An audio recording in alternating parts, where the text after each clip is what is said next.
Hello and welcome everybody. Welcome to a stream. Well, finally, it's been a while.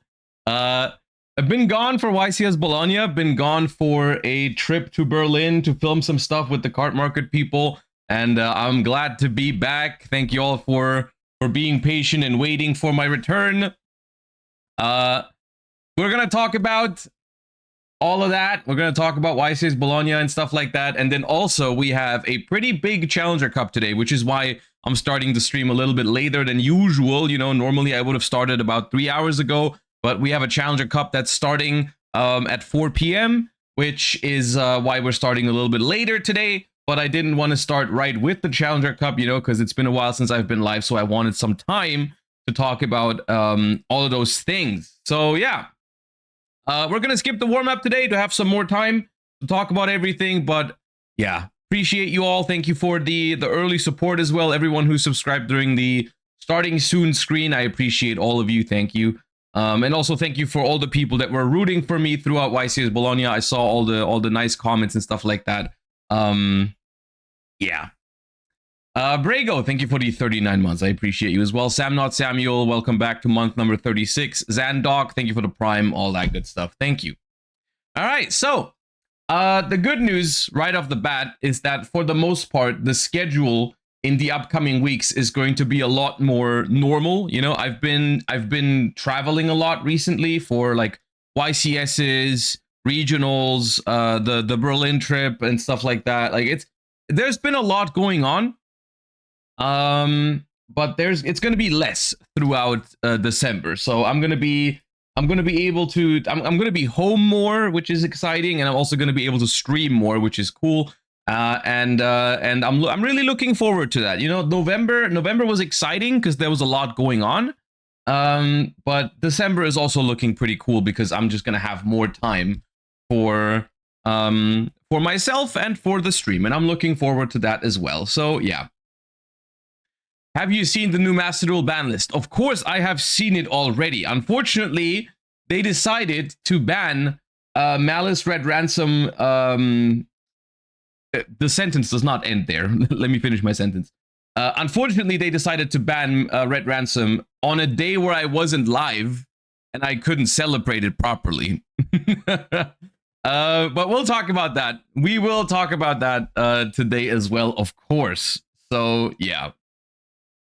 Time for the Duelist Cup. I mean, yeah, I will probably take part in the Duelist Cup, most likely. As of now, I have it planned. I mean, of course, there is still stuff happening until the Duelist Cup is around. But for the most part, currently, it is looking like Master Duel is headed in a better direction than it was before. So I'm looking forward to that, and there's a chance I will participate. Like, I mean, I was always going to stream the Duelist Cup. But the way it's looking right now, I'm seriously considering like tryharding it, and I think that would be exciting too. But you know, I have told myself in the past that I would not do that if I don't enjoy the format. So I'm gonna wait and see. You know, we're gonna play the new format once the Master Duel ban list is in effect. And there's also, I believe, there should be another pack coming out in December, right? There's usually a pack before the Duelist Cup in December, so we'll see what that brings. And then yes, there's a high chance that I will play the Duelist Cup. But yeah. Okay, so I guess we can quickly start by talking about YCS Bologna, which is an event that I attended, and it is an event that I'm happy to say that I made top 8 at. I'm sure most of you have seen the coverage, so I'm not telling any crazy news here. I was able to make top 8 at YCS Bologna with K9 Vanquish Soul, a deck that I wasn't sure I was going to play until the Friday of the event, basically. I was deciding between... I've talked about all of this in a little bit more detail in the deck profile, by the way, which if you haven't seen it yet, you can go !YouTube and subscribe to the YouTube channel where I've already uploaded the deck profile like almost a week ago at this point, or more like 5 days ago, I think. But I was deciding between Pure Yummy and K9 Vanquish Soul. Pure Yummy being a deck that I've been practicing for a while now.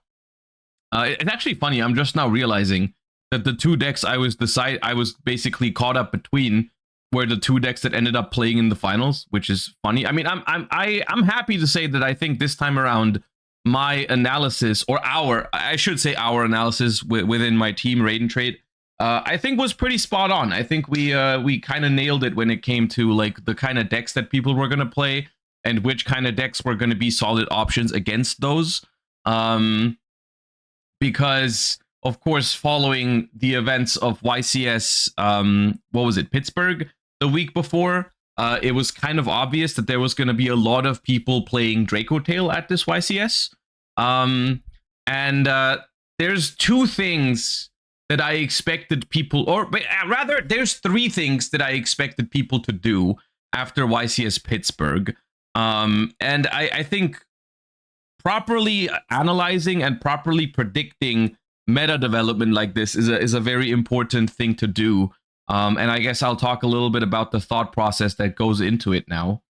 But basically, after Draco Tail did so well at YCS Pittsburgh, there was, I guess, three main things that people would be doing. The number one thing, which is the obvious one, I suppose, is play Draco Tail. Because it was, well, the best deck the week before, you know, like a lot of people, I think, were just playing Draco Tail because the deck is really solid. I told you this in the streams before this YCS as well. I was considering to just play Draco Tail for a decent period of time before this YCS. Like, Draco Tail was an option for me, and seeing it perform so well at YCS Pittsburgh, you know, I was like, okay, maybe Draco Tail is the thing, right? Maybe I should be playing Draco Tail. The second thing that people could be doing when it comes to expecting Draco Tail to be the best deck in the format is play decks that beat Draco Tail.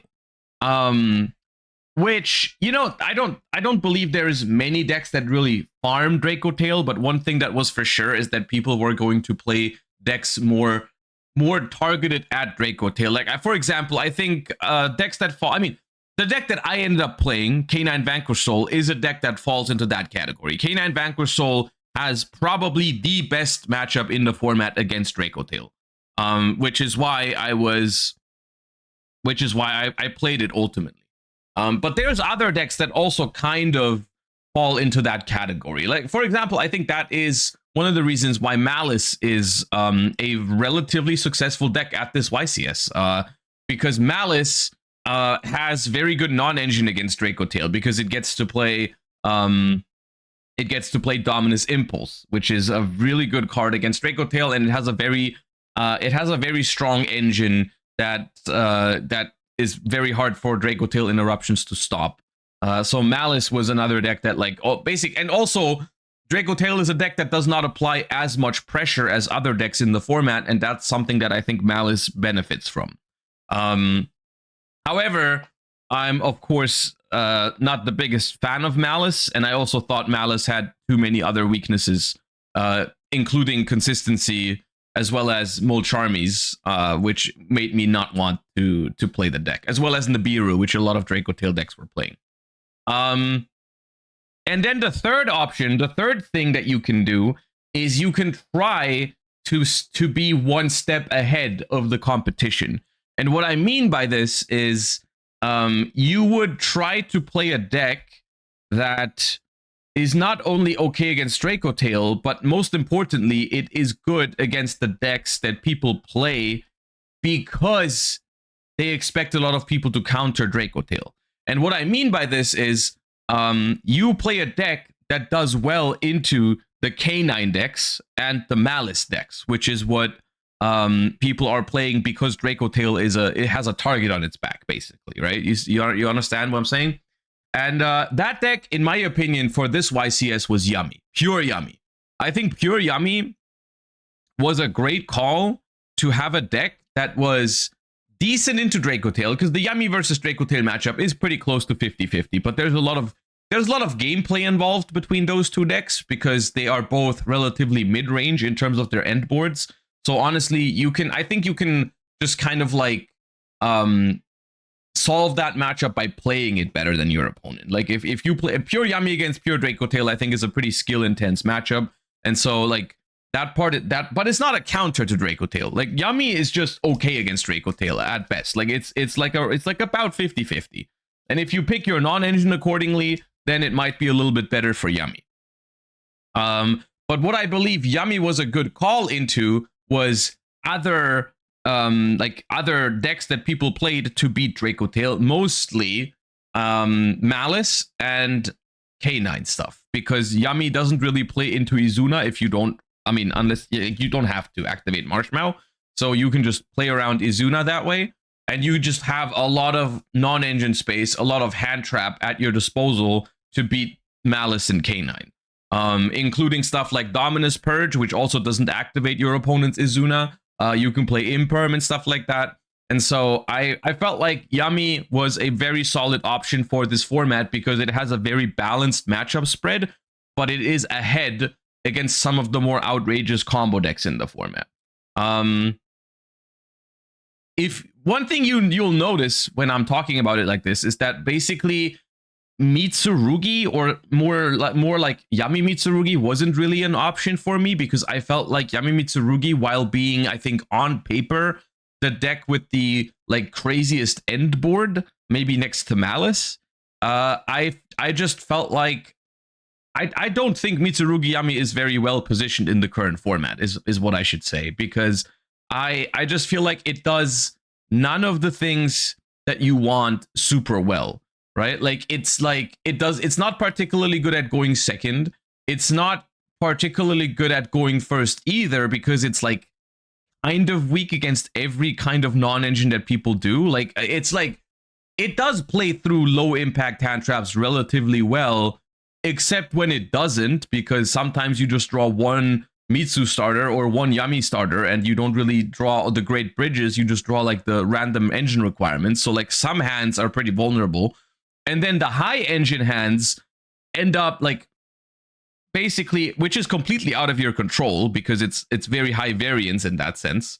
You either draw like one engine and 4 non-engine, or some engine requirements, which is like a fine hand against like the high impact hand traps like Droll and Fuba or whatever, or you draw full engine, which plays through low impact hand traps like it's nothing. But then your opponent drops one Charmy on you, and suddenly your hand sucks ass, or Droll. And so I didn't really like that aspect of Yami Mitsu. I felt like it was a high variance deck for no reason in the current format. How do you feel about Ash this format aside from Charmies? Ash is very mediocre outside of Charmies. However, Charmies are so important that you're basically always going to play Ash Blossom, is the unfortunate news. Unless you play a deck that doesn't care about Charmies. If you have a deck that doesn't care about Charmies, you can definitely cut Ash Blossom. And you probably should, depending on... it depends on what your approach is. If you're trying to use a lot of low impact hand traps, then Ash is good. But for the most part, Ash Blossom, very underwhelming, going second right now. Like most decks will still put up very, very strong boards very consistently if the only non-engine you have going second is Ash Blossom.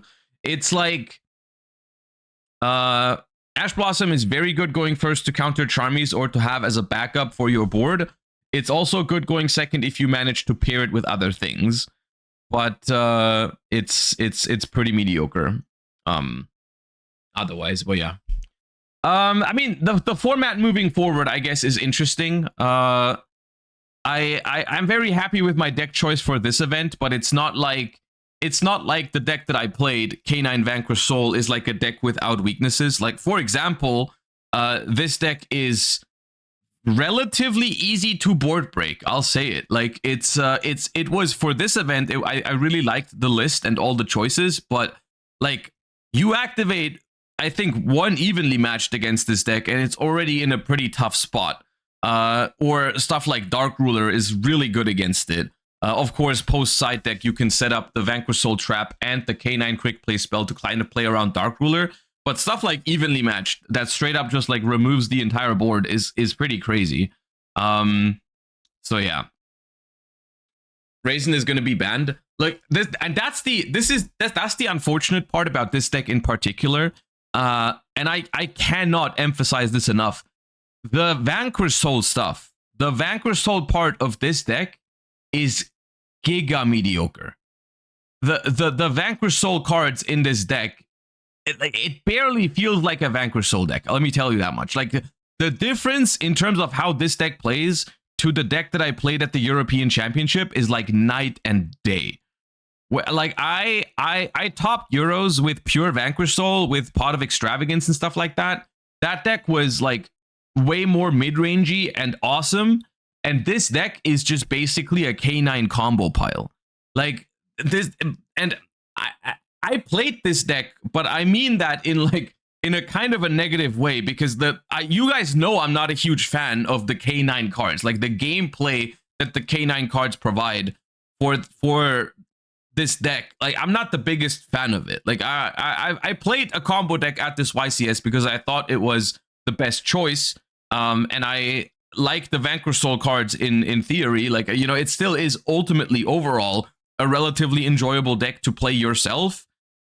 Playing against it, in my opinion, is kind of the K9 cards, but it's just very high ceiling stuff, you know, which is it's subjective. Some people like this, some people don't.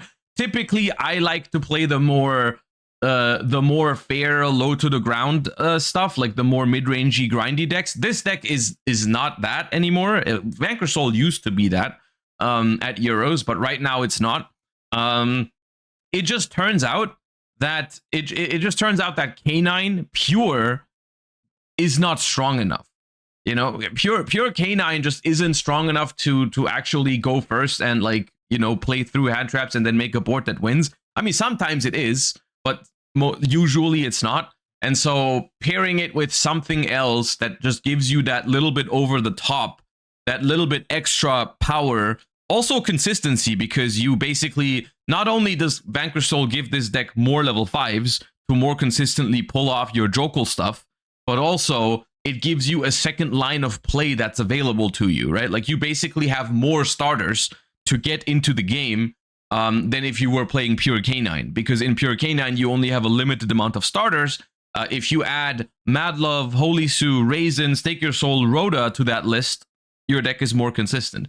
Because not every single game do you have to do both things. You don't always have to do Vanquish Soul or K9 to win a game. There are a lot of games that I won just doing K9 things.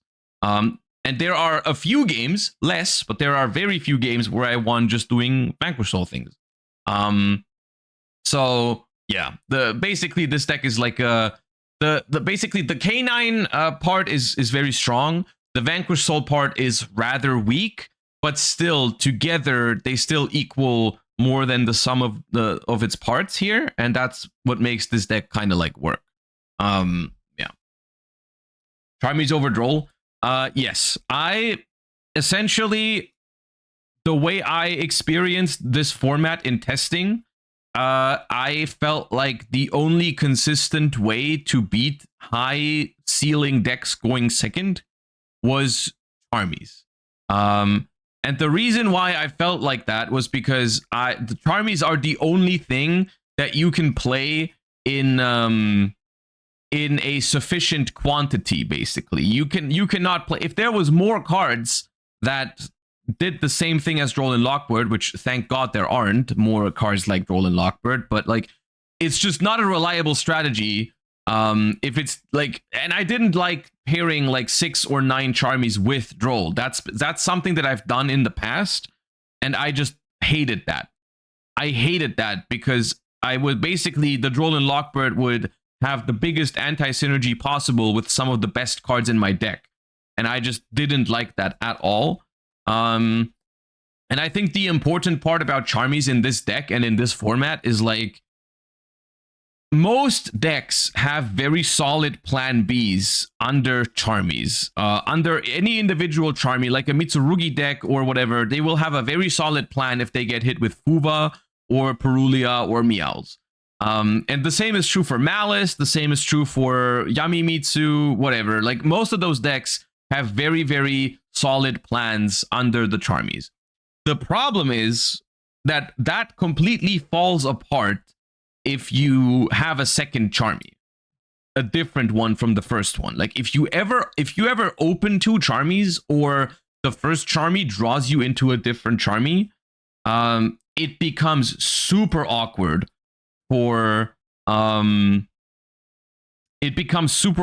the opponent to really do anything. And that means that the Charmies become more powerful the more you play, right? Like if a Perulia is already good, but a Perulia that draws you a Fuva or a Perulia that draws you a Meowls is completely insane. And that's why I really wanted to play all 9. That is why I wanted to play all 9 Charmies. And it worked out great. I felt like I was having very little issues post side going second. You know, I lost a couple of game 1s over the course of the weekend, but I was able to pull back in game 3 a lot of the times. But yeah. Droll seems very strong now because of the VS comeback. So here's the thing. Droll and Lockbird is decent against Vanquish Soul. At the same time, I would argue Droll and Lockbird is a lot weaker against this deck than it is against, for example, Yami Mitsurugi. Because this deck essentially has, let's say, 7 immediate outs to Droll and Lockbird. Because, I mean, you obviously have Called by the Grave, but you also have K9 Noroi, which 95% of the time when I opened K9 Noroi, I would just summon Noroi, summon a level 5 from the deck, overlay into Ripper immediately. So I can negate Droll and Lockbird without searching beforehand. And Jokol is basically the same thing. I mean, Jokol, you need to draw a level 5 with Jokol, but the deck has so many level 5s that usually if you open Jokol, you will beat Droll and Lockbird. And so this deck is not as weak to Droll and Lockbird as you might think. Against this deck, let me tell you one thing. Molcharmy Perulia, if you're looking for a high impact hand trap, Molcharmy Perulia is the one against this deck. Molcharmy Perulia is insane against K9. And I was hit with very, very few Perulias over the course of the weekend because people weren't really respecting this deck enough, in my opinion. People were like, oh, Perulia is not great against Draco Tail, so I'm not going to main deck it. And against other decks like Yamimitsu or Malice or whatever, I would prefer a different hand trap in the side deck like Lancia or Droll or whatever. And so I got hit with very, very, very few Perulias, which was nice. And I think that is something that is going to change. I think that is going to change in the format moving forward. I mean, it's hard to predict what exactly is going to happen. And also, there's a couple of things that are happening soon-ish that will have the potential to somewhat change the format. Like, for example, there is Phantom Revenge coming out, which I arguably, okay, doesn't change as much. But then also, there is potentially a Forbidden and Limited list on the table, right? Like, it should be happening at some point in December or January. And that might shake up the format a little bit, but we have no idea. Is that with Spenta? No, Spenta is in the next main set. Spenta is in, what's it called? Burst Protocol. Burst Protocol has Spenta. And Burst Protocol is early February. Yeah. What were the siding patterns, especially if you side 6 Molcharmy and Nib? Oh yeah, I can talk about that. I saw a lot of people ask this. Essentially, the way I side going second in this deck is gonna seem criminal to you. It's gonna seem absolutely criminal. But basically, going second, I took out insane amounts of engines, unhealthy amount of engines. But I think it's fine because I'm side decking. I have 9 Charmies post side. So the way I look at it, most of the time, I basically play a 31 card deck because most Charmies will give me at least 1 draw, but usually more. So the 9 Charmies will just cycle into either more Charmies or more engine. So I don't have to necessarily open a bunch of engine or any if I have Charmies.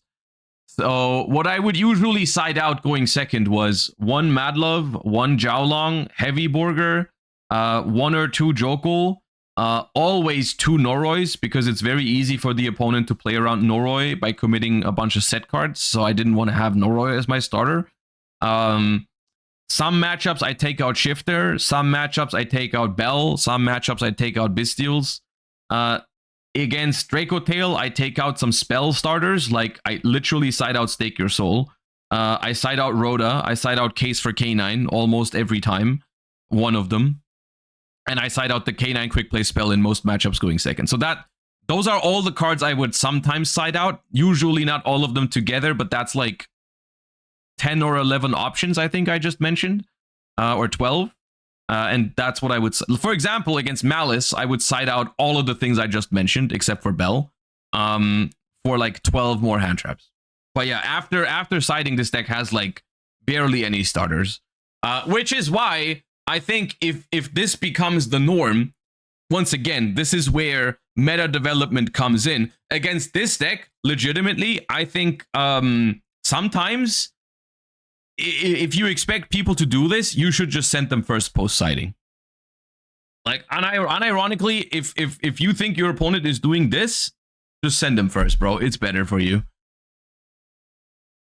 Like, one of my opponents did that. It was my opponent from top 8. We played in Swiss already. I think it was like round 13. Yeah, we played round 13, and they sent me first in game 3.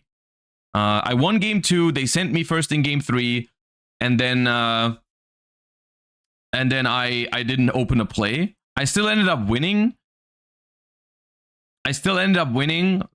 Because I just held my Charmies for their turn, and we got into like a grind game, and I ended up winning it. But yeah. Banlist prediction? Oh, it's a tough one. I'd have to think about it. We'll probably... Those are some of the things we'll talk about throughout the next couple of weeks, you know, in December. I have a lot of that sort of stuff planned. We're going to be talking about a lot of those things. But I have to think about it. What exactly? I mean, I know that there's a few things that I would like to happen, but I just think they are not going to happen at right now. Like, for example, this is my subjective opinion, is that the cards that made Vanquish Soul problematic are the K9 cards. So I would really like to see a very harsh hit on the K9 cards and then revert some of the Vanquish Soul hits. I know that's not going to happen. They don't want to ruin the K9 archetype too early. It's still getting support and all that. I understand that. So it's not like it's not a prediction. It's just something that I would like to see, but I know it's not going to happen. Realistically, they're probably just going to give K9 like a small tap on the wrist because it's still getting more support. But I do think K9 as an engine has basically proven that it is very, very powerful. I mean, there's 3 out of the 8 decks here in top 8 are K9 decks, right? There's 2 K9 Vanquish Soul and a K9 Mitsurugi, making K9 essentially the most popular engine in top 8 here, right? There's 2 Yami decks between Pure Yami and Pure Mitsu. There's 1 Draco Tail deck, but there's 3 K9 decks. So I think K9 needs to be talked about when we're looking at banlist hits. The one thing that I really hope they don't do is hit Izuna. I don't want them to hit Izuna. I think Izuna is the exception because it's the most enjoyable K9 card to play with. I think that card's pretty cool. So I think the ones we're looking at are like Jokul or Noroi, I guess. But I once again, I don't expect them to put like a really big hit on K9.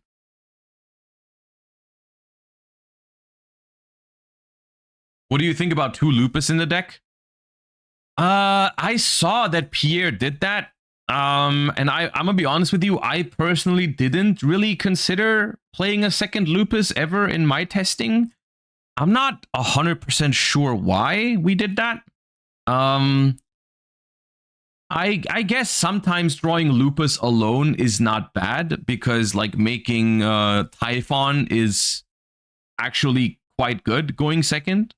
So I don't hate it, but I'm not sure if it's that important. To avoid Sting. See, that I don't think is an issue. I think the Draco Tail matchup is so good that I don't think you care if your Lupus gets stinged. Yeah. I'm not entirely sure why. There's 2 Lupus. I haven't seen the deck profile.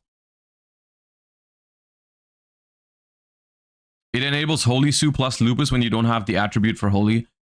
That is fair. You know, there's a couple of instances where you might be able to have Lupus plus Holy Sue or whatever. Also, Lupus Heart Draw is pretty good against Bell. Like even if you or Ash, right? Like let's say you have Izuna plus Lupus, you can go Izuna, your opponent might Ash it, your opponent might Droplet it, your opponent might do whatever, and then you just have the Lupus in your hand anyways, and I think that's decent. So yeah.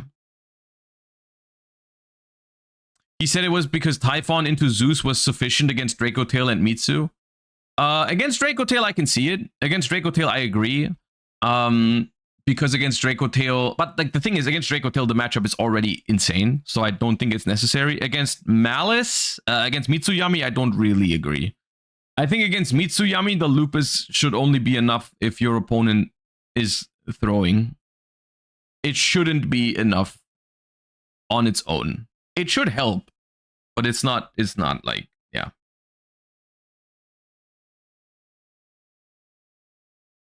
Do you want Draco Tail hits? Me personally, no.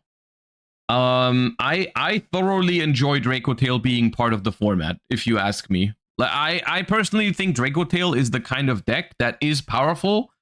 So I wouldn't be surprised if they do hit it, but ultimately, like the way I feel about it is if this is the type of deck that is considered one of the best decks in the format, I think Yu-Gi-Oh is doing pretty well. Like that, but that is subjective. I'm 100% aware that is a subjective statement, but I personally enjoy Draco Tail a lot, both playing it and playing against it. I think this deck is pretty wholesome as like all things considered. I enjoy playing against it. I enjoy taking part in formats where this deck is being played. So if they want to hit Draco Tail, personally, I think I would like to see a very, very, very small hit. Yeah. But yeah, I mean, I'm being subjective here. I'm basically saying like I think the gameplay that this deck provides is healthy, so it shouldn't be hit. And to be fair, this is the case, like the format in general, you know, there's a couple of decks that are doing a little bit too much, but overall, I'm having a much better time playing Yu-Gi-Oh at the moment. Like it's been pretty good across this weekend. Like even some of the games or matches that I lost were pretty enjoyable. It's just I guess it's unfortunate that my top 8 match doesn't fall into that category, because there's a bunch. There's like 2 high ceiling decks going against each other is basically where the problem starts, I suppose, is when like a K9 combo deck goes up against another K9 combo deck, or Yami Mitsurugi goes up against a K9 combo deck. But that is just, once again, also subjective. That is because I don't enjoy combo versus combo gameplay. So that is, I guess, where my enjoyment of the current format is kind of lacking. But yeah, I mean, overall, I think the format is pretty good still, all things considered. Do you expect any Malice hits? Yes. I think it would be kind of stupid to not do more Malice hits, because I think, I mean, it's been like Malice is the oldest deck here in top 8 basically, and it still is the most represented alongside Vanquish Soul in top 8, right? Like the Malice cards at this point have been around for a year, and they still put up like the best numbers essentially, even though they haven't won. I still think yeah, I think so. I mean, I don't have to tell you that I would. You know I would, but yeah.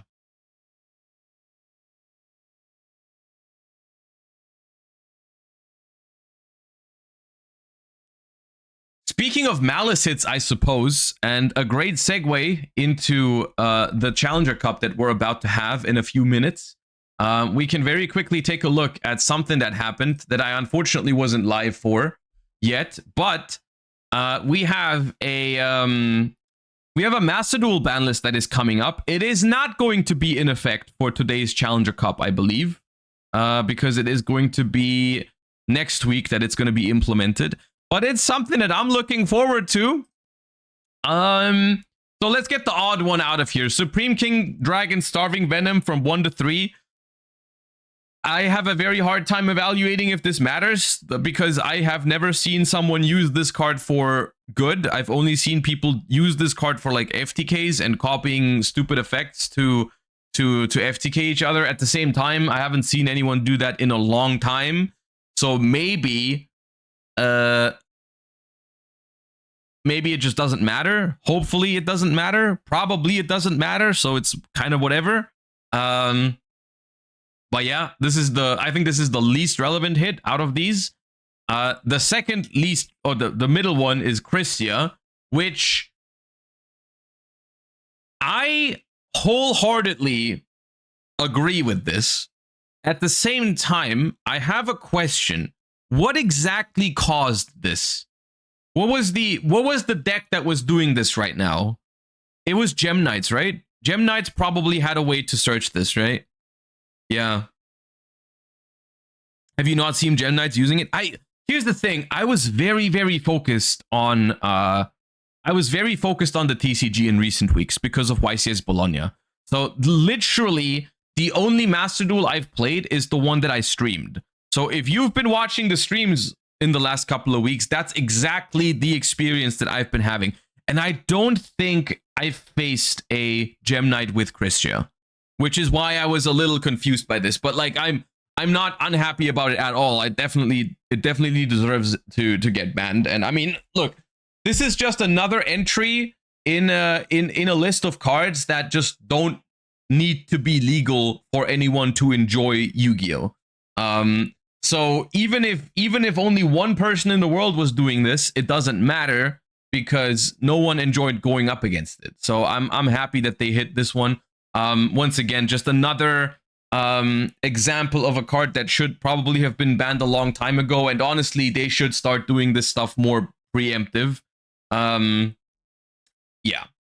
Look, the current TCG is the perfect example of this, where they did ban Pachi, and then in order for people not to just search the barrier statue, instead they preemptively banned the rock barrier statue, and then they also preemptively banned the pyro fire barrier statue because Banshee could search it, and then people are still searching the water barrier statue.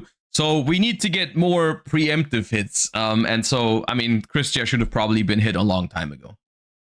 But yeah. And this is the big one, and this is the one I mainly want to talk about right now, which is Malice Q Red Ransom has been banned. And I want to lead off with by saying that this is more than I was hoping for. But I am very pleasantly surprised by that. I'm not sure if the deck is actually dead. I'll say it. I think Malice is so powerful that there is a chance that this deck will survive this. Hopefully it's not as good anymore, but and this is something that I've been saying forever when it comes to Malice. Basically, every time we've talked about any sort of ban list or whatever, I always said it's impossible to hit Malice properly without eventually banning a card. It just doesn't work, because for all of the main deck pieces, if you keep limiting them, there is replacements. There are so many replacements for Cyber Slop in the main deck to make up for the consistency losses that limiting more and more of their starters would have never been enough. You know, they don't even play friggin' what's it called? Signet Mining. Even though that's basically a Rhoda for the deck. A Rhoda with a discard, but like they still, for the most part, didn't play it. Some of them do now, but like even then, usually not at 3 copies, right? And then there's other ways, you know, people like for powerful 1-card combos, we've seen people play cards like Small World in the past, and they could in Malice if they want to access Dormouse super badly. So and then there's others, like because Cyber's Wicked exists, you can just do any Cyber Slop combo like Mathmech Circular, summon Wicked, search whatever, and then you there you go, right? I Meet You. there's a 1,000 ways to get to the Malice combo, right? So limiting main deck stuff just does not cut it. What you have to do is eventually ban Cyber Slop extra deck stuff. There is simply no way around it. I'm sorry, Malice Duelists, but that is the truth. And I think you can understand where I'm coming from here. Like, there's simply no way to really hurt this deck in an impactful way without banning extra deck cards. And it has to be a ban because guess what? All of the extra deck cards are one-ofs. They're all one-ofs. There's no way around it. Like, there's no other realistic hit for this deck than to ban an extra deck monster. This is why I liked that's why I liked it so much when the TCG got rid of Splash Mage and Link Decoder and stuff like that. Those are all bans that I'm going to be celebrating for years to come because of how good they were.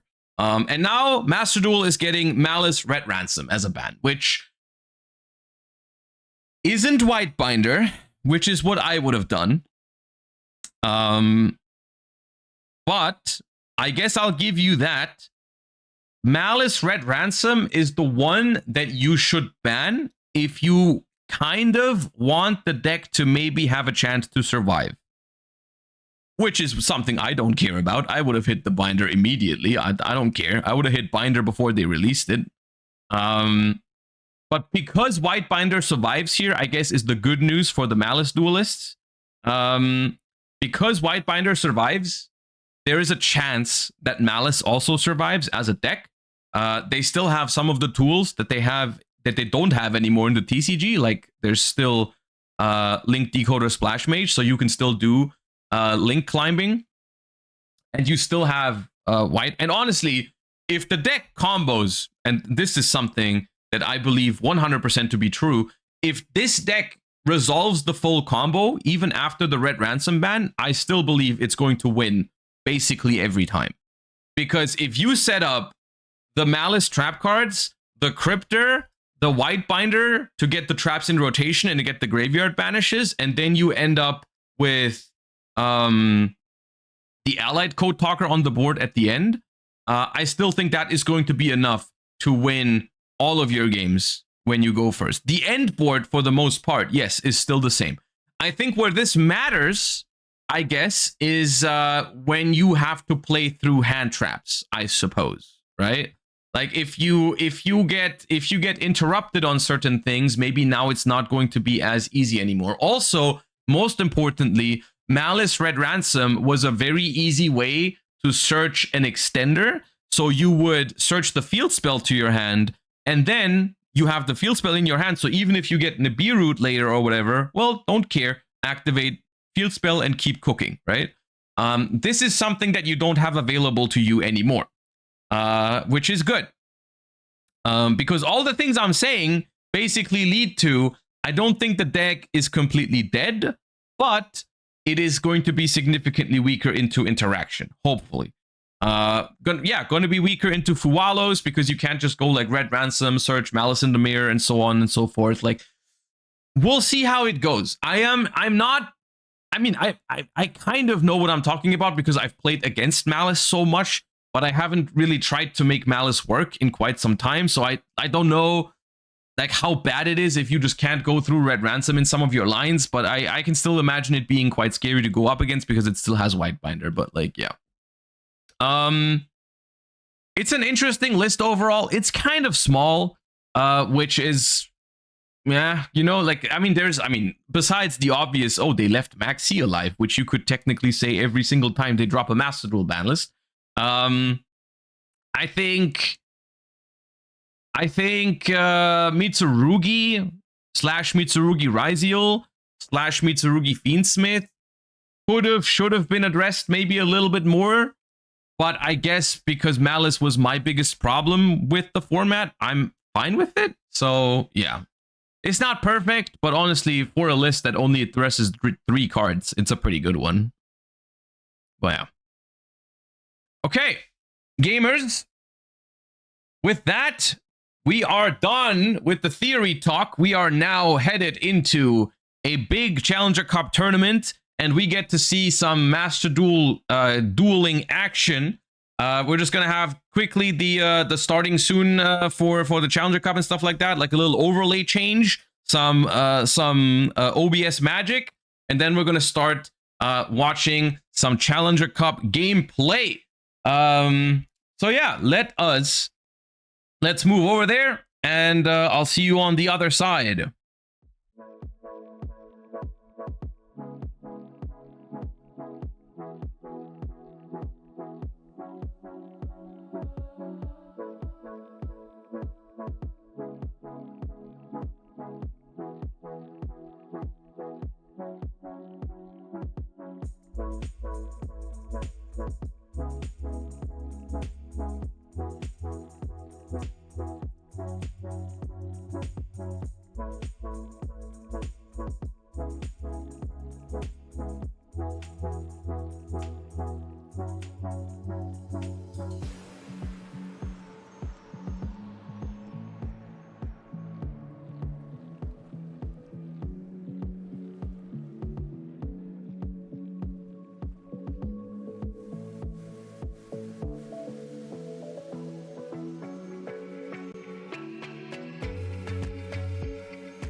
All right, and with that, just had to change the overlays and the stream title and everything, but welcome to the Challenger Cup Finals Qualifier. This is going to be a special tournament because it is going to basically happen in 2 stages.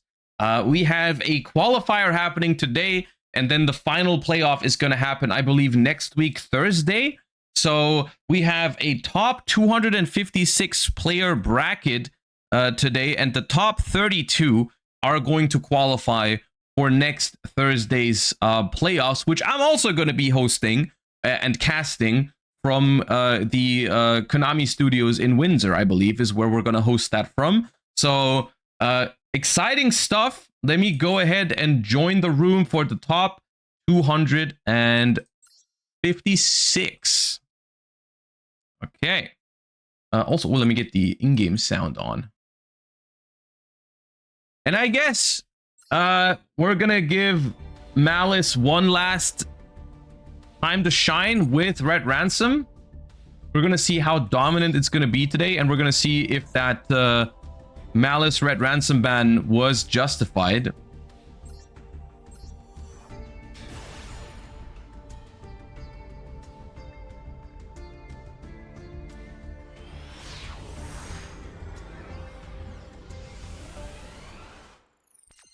All right, we have Light going first. Wait. That's not Malice. That's Dora. Dora, why are you going first? Oh, is this game 2 already?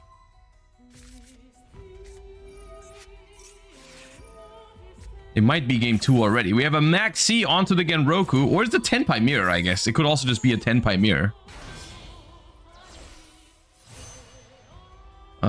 We are... It's Dragon Rulers! My hero! Okay, this is going way different than I expected. It answers so... Oh, Christia. Uh-oh.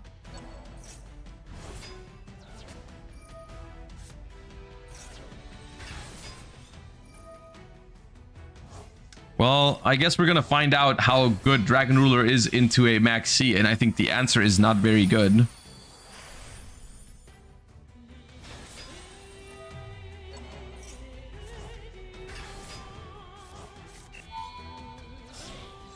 Okay, we're gonna make... I see what we're doing. We're making Disaster. We're attaching, and we are just hoping that that's enough. It's not enough. It's Malice. Malice will out this. Malice will definitely beat this. Because unlike a card like Lunalight Liger Dancer, Disaster, Dragon Ruler of all Apocalypses, is completely unaffected by everything, has 4,600 attacks, but does nothing else once it's on the field. So you can't just like Regeki the opponent with Liger Dancer. So just a Cryptor or an Axis Code Talker is going to be good enough to out this. Or both, I guess.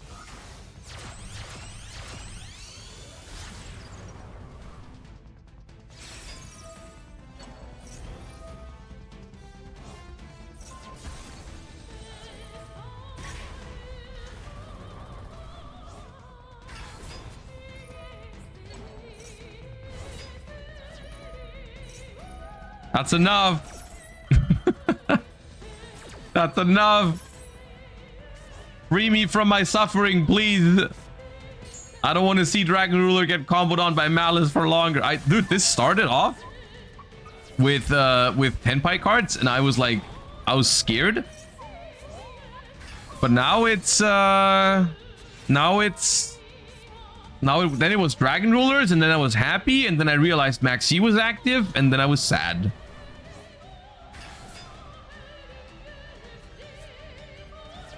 Did you just not OTK?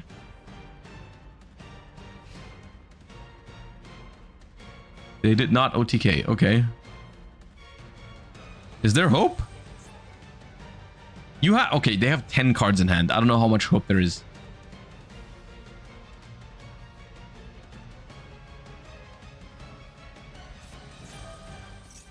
Cryptor banish. There's no there was no Malice card banished.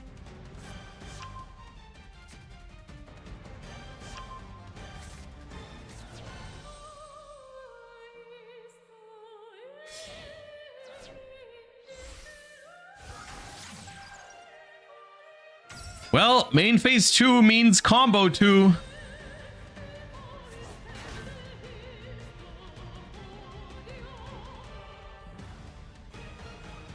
A second Disaster doesn't even do it. Yeah, I mean, if you summon Disaster a second time, which in theory you could, I guess, then the access code is gone, but the Cryptor, you can never get rid of the Cryptor forever, right? The Cryptor will always have a chance to come back.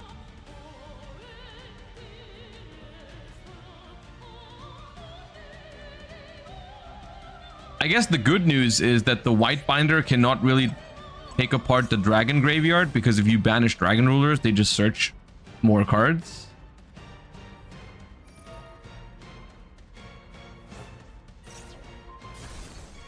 Goodbye, Bident.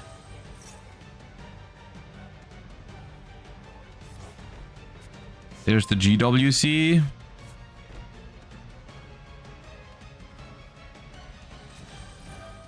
Okay, I thought we were done when we started setting cards, but we are not done. We are never done. I guess we still make Allied Code Talker.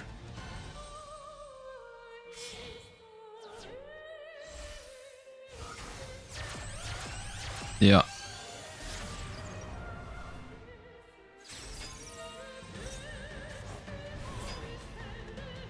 So, funnily enough, they didn't even go through Red Ransom here. They're basically playing all of the stuff that they've been doing is still legal after the new update, which is kind of concerning.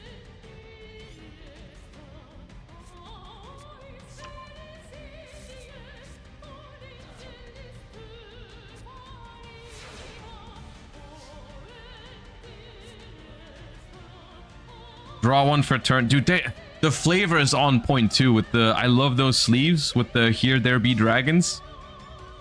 But I don't know if they can beat this.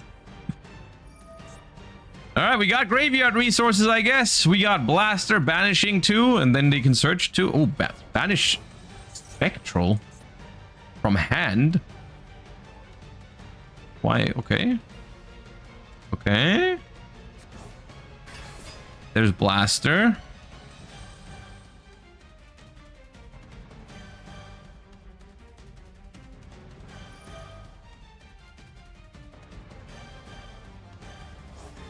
Banish Disaster and Chasma. For Tempest?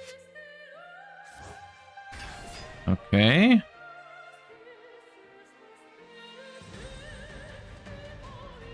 They are allowed to overlay.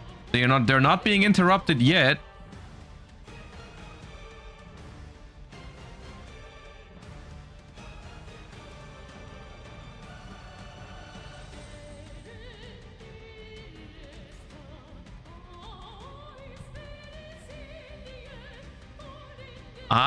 I'm not entirely familiar with every single rank 7 in the game, but I can't think of one that does this for them right now.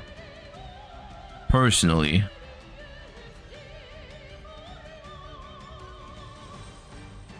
I don't know.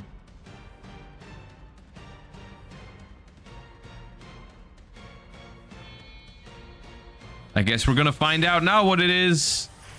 It's Eclipse. Okay, Eclipse is a spell trap negate and a revive on summon. Sure.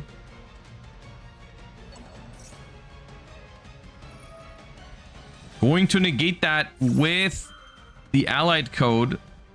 And likely that is the last Eclipse in the extra deck. I don't think you play 3, personally. I've never seen people play 3 Eclipse.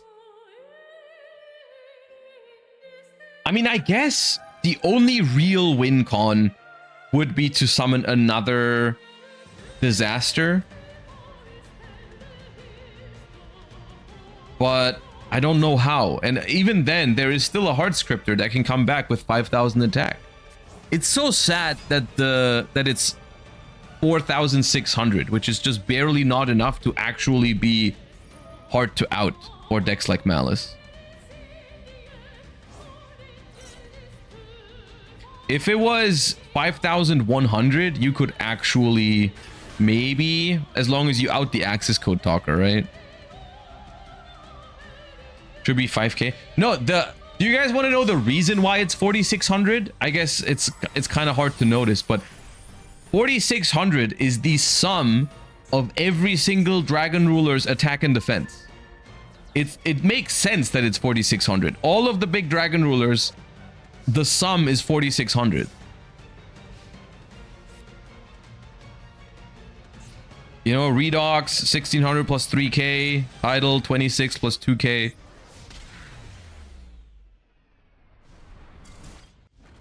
So that's why it's 4,600. But unfortunately, it's not enough to beat Hard Scripter. Okay, Malice beats Dragon Rulers. Malice beats Dragon Rulers. Okay. It is best of 3 though, I believe. So if this was game 1, which it should have been, there is going to be more. Let us find out.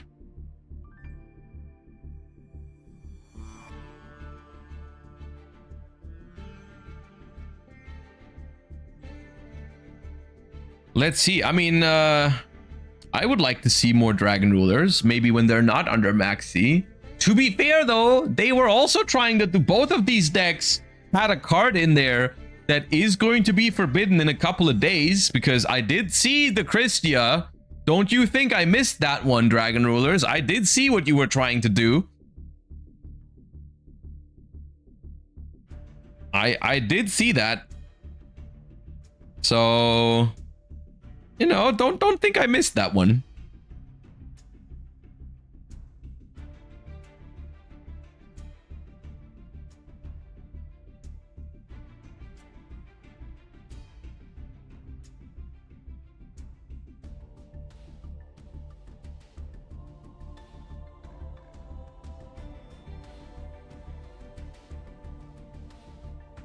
All right, are you going to start or not?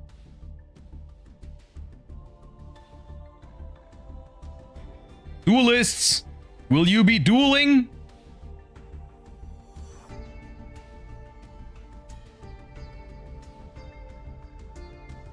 No. Okay. Well, let's go into another one then.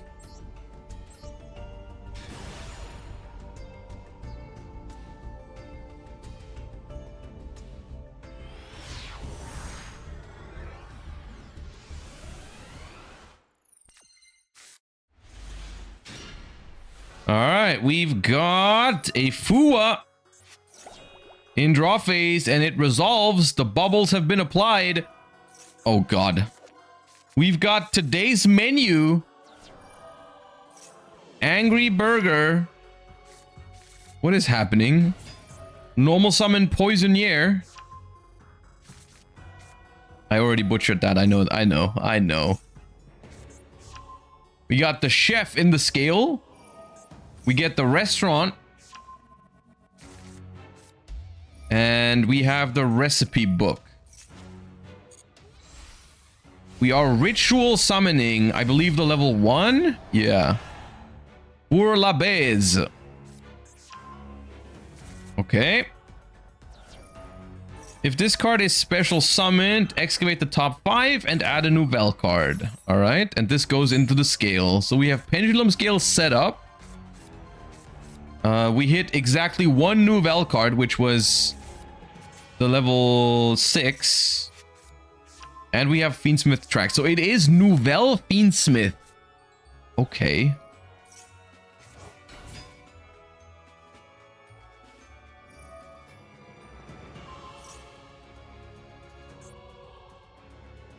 So, if I remember correctly, Nouvelle has a lot of synergy with like targeting their own ritual monsters and then they activate. You tribute this and 1 attack position monster on either field. Special summon a level 2 or 3 ritual. Okay. But we had to summon from hand there. I don't know if that was ideal. We're gonna get this from the scale, but now the Light Fiend is gone.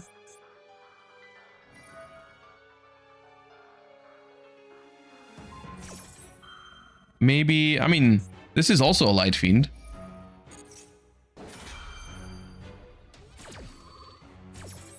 Okay, we're gonna do the thing again, I believe. We were targeted, so we tribute. Yep. Oh, we are under Fuva, yeah. We summon 1 from deck now here, though. Okay.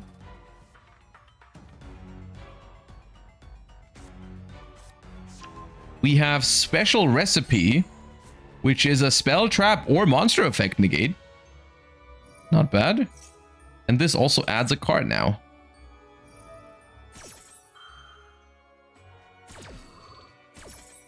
Oh, this is not once per turn? Okay.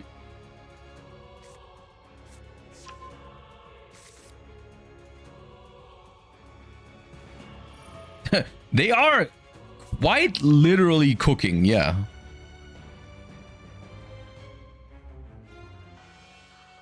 Okay, so far we have a counter trap, and we have this, which is you can target an attack position monster your opponent controls, tribute it, and if you do, special a level 6 Nouvelle ritual from your hand or deck. This is a quick effect if this card was specialed by the effect of a Nouvelle monster, which it was.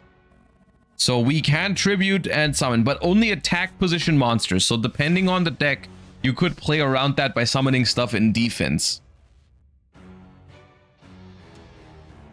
The opponent has already paid 1,700 life points.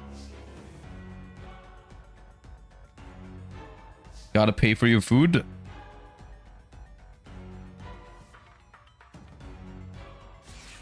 And it is Onomat. And Onomat, I think, is a deck that could just summon a bunch of stuff in defense, right?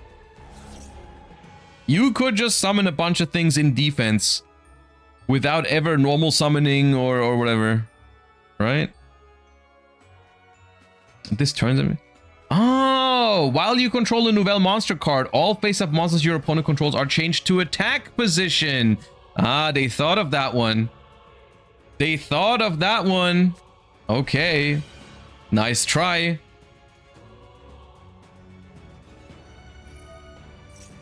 If a monster is special summoned, you can special summon this card. Okay. And this will be able to ritual summon on the opponent's turn.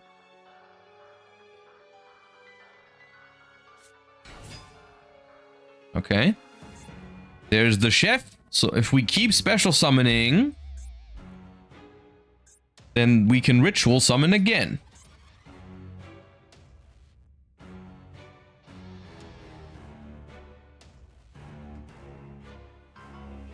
This is annoying.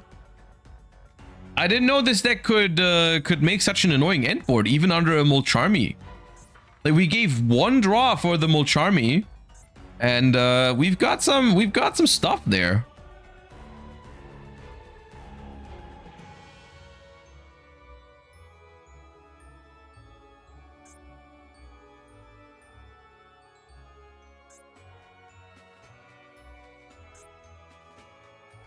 Each time a monster is tributed by a ritual monster's effect, your opponent pays 850 life points. Okay. Okay, a special summon has been performed, so the chef will activate, banishing the fish recipe from the deck.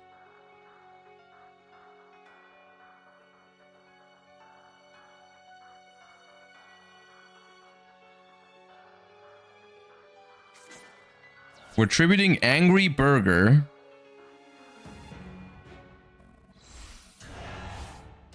For the level 3. Which draws a card. I like that. I like drawing cards. You guys know me. And we target it, so it will immediately trigger. It will immediately trigger. And then we contribute stuff from the opponent's field now. Hold up.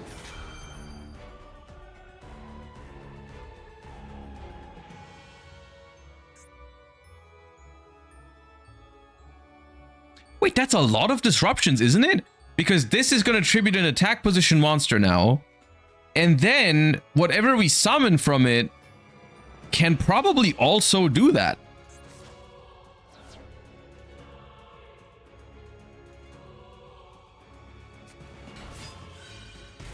$850. Yeah, this also does this. When a card or effect is activated, it targets a monster on the field, or when a monster is targeted for an attack. Quick effect, trip. Yeah, okay. Target up to 3 cards in the graveyard, shuffle them into the deck. Okay. This deck's kind of crazy.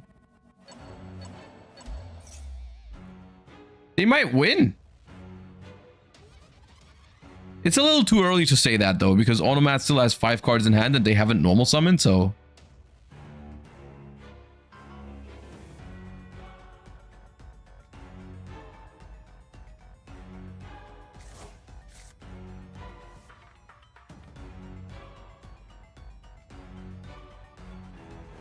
Okay, what now, Automat? I guess we have to normal summon. Okay, now this one, however, requires targeting, which we've already done this one to target. Do we have another quick effect to target? We do. Once per turn, quick effect, target an effect monster on the field, increase this level by up to 3. There's an Ice Rise Eel, which is a very strong normal summon, but the chef can still target this one. And we ashed the Ice Rise Eel.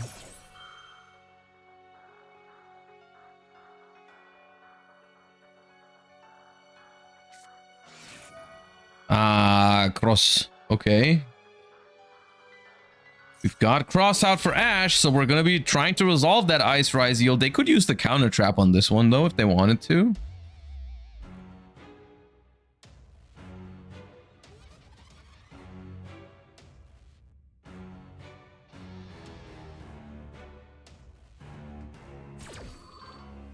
They choose not to use the counter trap. They're holding it for something else.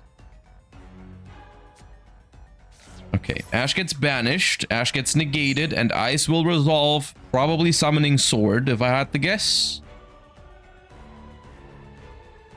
Could be X'd, but I'm assuming they want to summon Sword so they can search X'd, and X'd can negate something. However, Aggregator will have to target, I guess.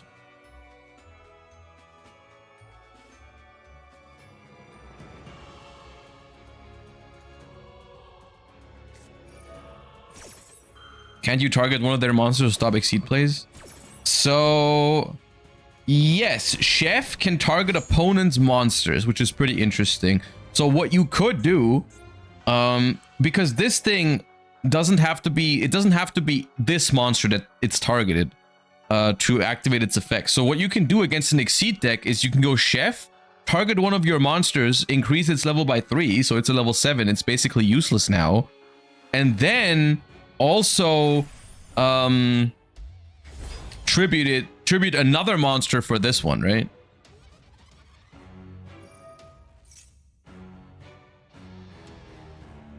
But they let him go into Duo Drive.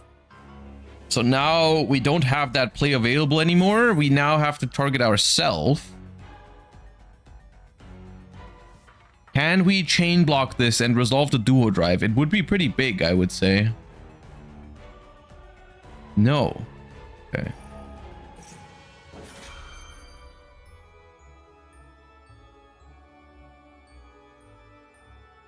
I'm not sure what they have in hand that wasn't worth chain blocking here. They clearly had something to activate, but why didn't we? Is what I'm asking. Okay, there goes the Duo Drive.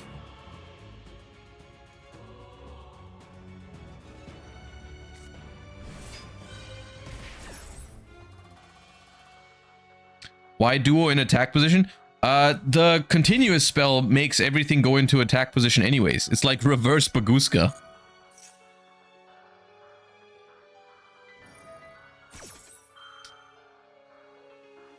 What happens if oh, never mind. No, what happens if you have a Baguska in defense position and the Nouvelle card?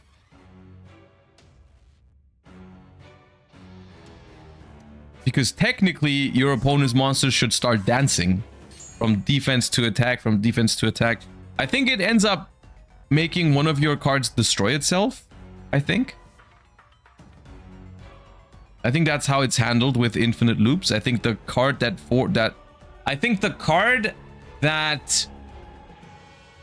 forces the game to go into an infinite loop would destroy itself, I think, right? So I think if like Baguska is on the field first, oh.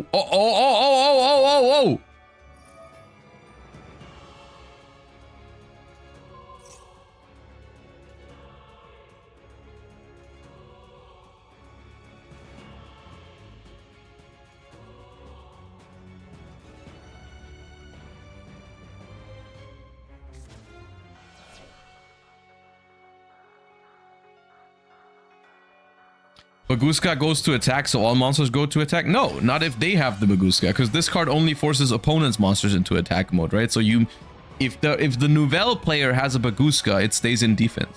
That's why I said it that way.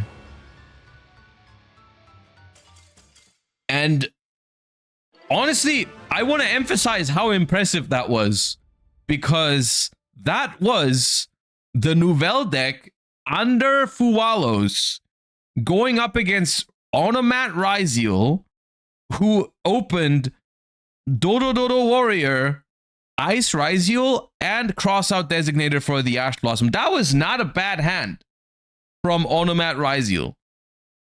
It really wasn't.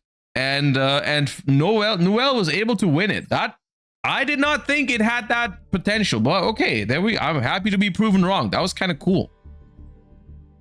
That was kind of cool. Now, the only question I have is, was that game 3? Because it is a best of 3.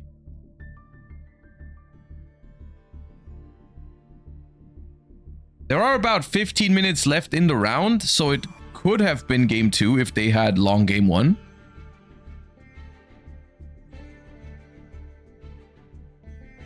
I guess we'll see if they start another game. They do. It was probably game 2. So I guess we'll now find out if Nouvelle can move into the top 128. All right. However, Onomat Ryziel going first is a completely different story.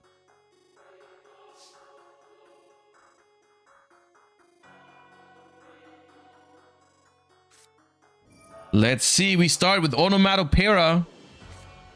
Discard Onomatokage, which is going to search 2, and it looks like we're resolving it. No Ash Blossom this time. Maybe a Droll and Lockbird? Why is the score 0-0? Because I didn't know the score when we started watching. So I'm thinking it's 1-1 now. But we haven't actually seen whether Onomat won the first game, but I think so. All right, we search for Goblinberg and Dodododo Warrior, two excellent starters. So Onomat will definitely be able to combo here. No Droll, no Ash, no Maxi so far. Looking scary.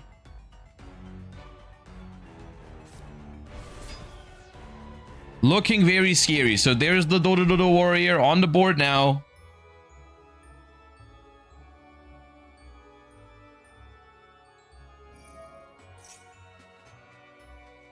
Gonna activate the glove in the graveyard. That's gonna summon itself.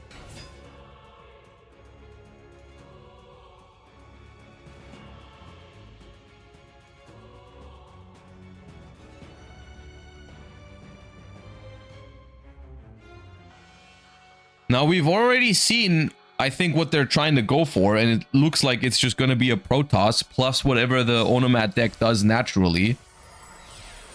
I guess the good news is that you're going to keep all the cards in your hand, right? Because there is no more Evil Swarm Ouroboros that you can do.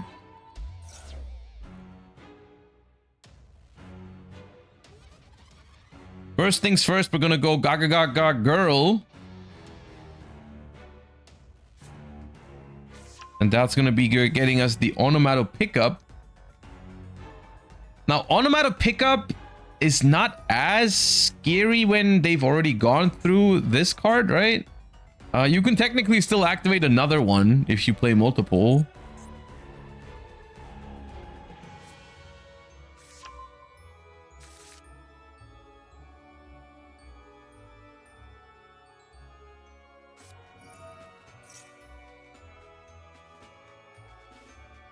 All right, there's the coat.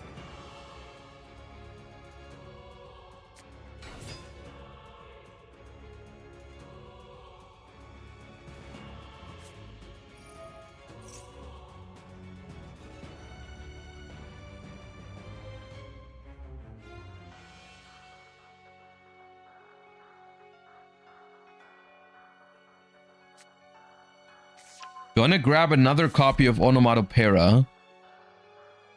Now, at this point, I don't even know if we can add much of value with this, because I feel like we already have access to everything anyways. So having another I mean, I'm sure it's not bad to have it, but...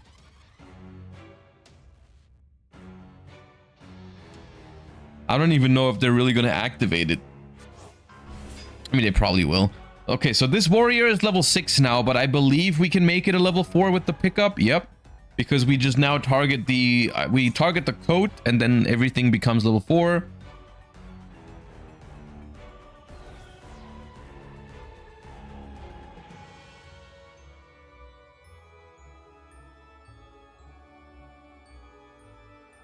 So we're gonna make another rank 4.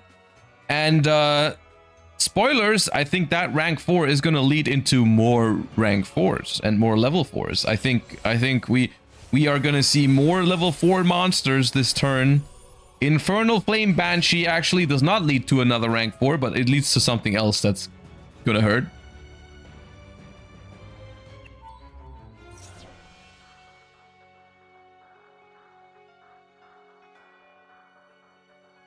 One key thing to note, I guess, about the Onomat Ryziel deck is that the Onomat cards, I think they do lock you, but they only lock you into Exceed, not actually rank 4 Exceeds.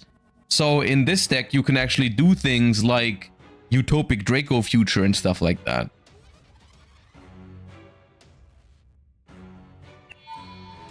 Which is what we're seeing now.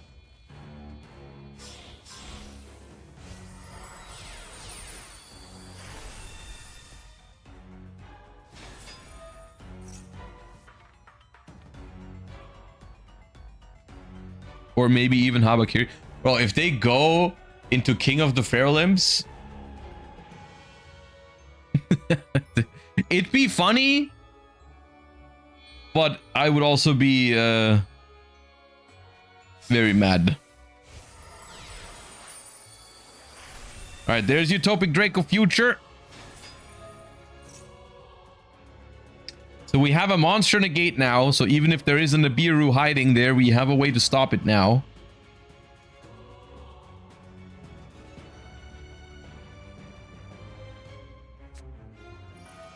Seventh Tachyon, and now I believe we have not normal summoned yet. So we're gonna be going for an Ice Ryzeal here most likely, or X Ryzeal, I guess.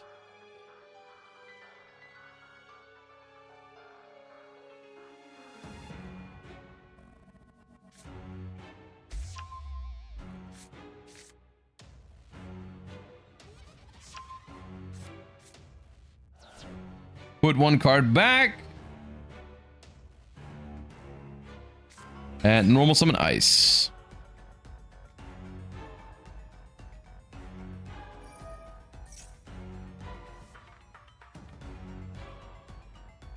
An X search. Oh yeah, that's true. This is a rank. This is considered a rank 1. So X Ryzeal cannot search. Good call. Yeah. Good call. True. Okay, Ice goes for Star immediately.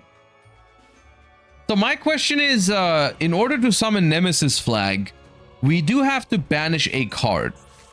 How does Onomat banish a card?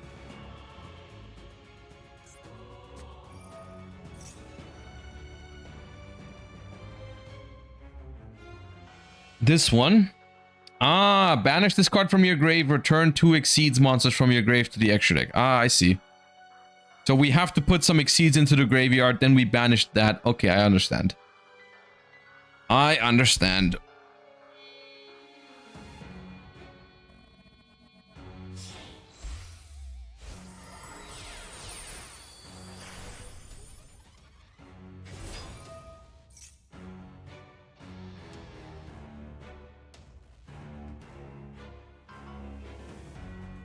I will say, I'm gonna be very surprised if Nouvelle can beat this board. If it is Nouvelle, maybe they swap to a different deck for going second. I'm not sure.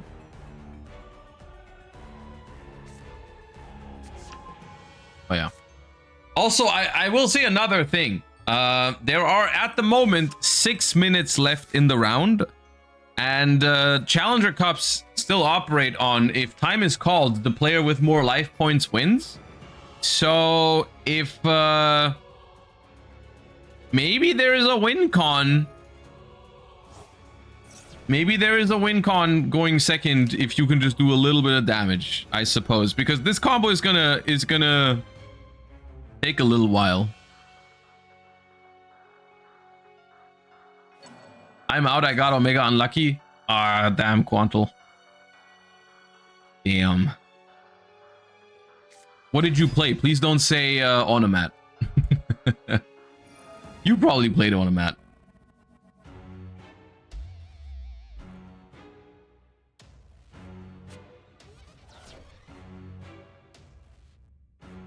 Oh, Malice and Mermail. Okay. That makes sense. Alright, Node, send one to summon Star back.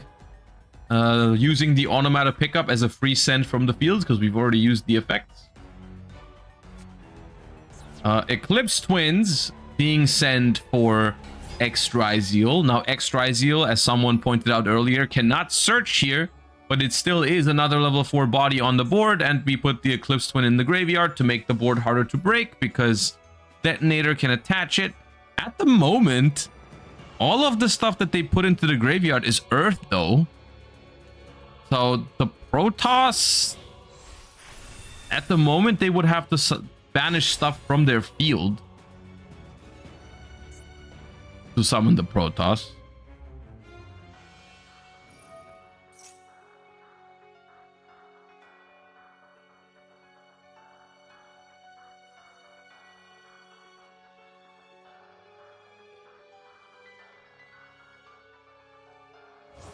So we attach the coat. Now we can summon Flag, but once again, okay, we left the Eclipse Twin in the graveyard, Because we're gonna banish it for the Protoss, I guess.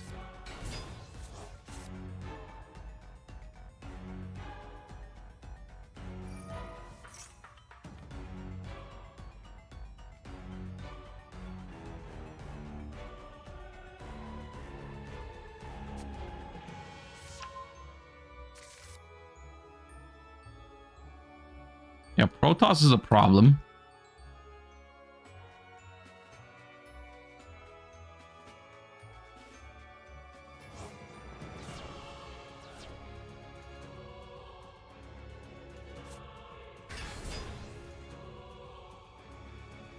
Protoss probably called dark. If I remember correctly, a lot of the nouvelles are dark. So dark has been called. And we have a 4 material detonator, a Utopic Draco Future, a Ryziel Cross, a set card, and a Dark Lock that's active. Let's see. Let's see what deck we got over there. It might not even be Nouvelle. Who knows? Smith is still on the table, but that doesn't beat Utopia. Ah, okay. Well, I mean, I guess that doesn't really matter at this point. There is 2 minutes left, so you know what? You might as well play into that. It does make it harder because they're going to draw some interruptions, but okay, Fiendsmith tracked. Oil Fiendsmith tracked. I want that. That is not affected by Protoss because we called dark, so we can go for some Fiendsmith stuff. Table Lurie is the discard here.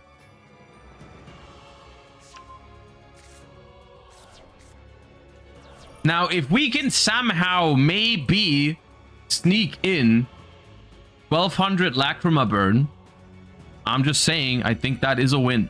If we can somehow deal 1200 damage with Lacrima, there is only 1 minute and 12 seconds right now. So I guess that is the only... I mean, otherwise... Okay, Plasma Hole. Gonna pop that Lurie right away.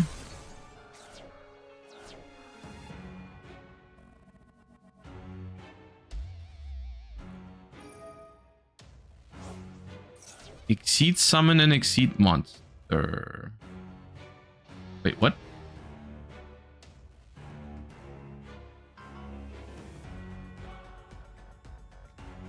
What are we exceed summoning here? Misclicked?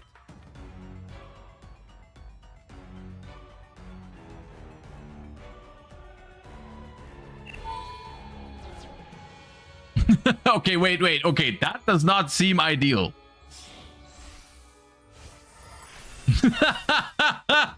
No! Okay, now the cross negate is not live anymore. the 4 material detonator! The 4 material detonator is gone. Hold up.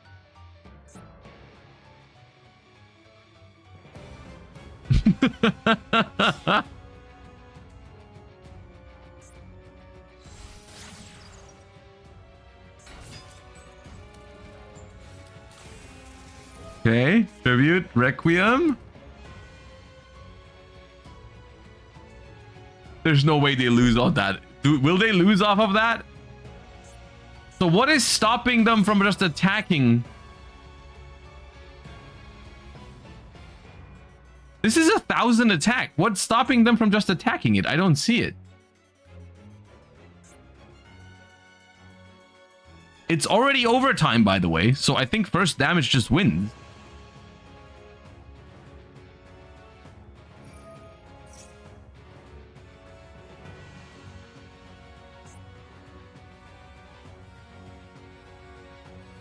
Why are we activating? Now they take it.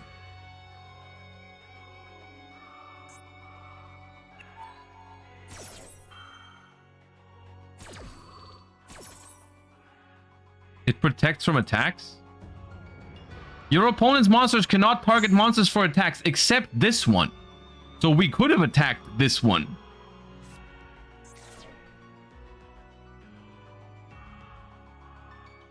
But now we can't anymore. Now we don't have a monster that's bigger.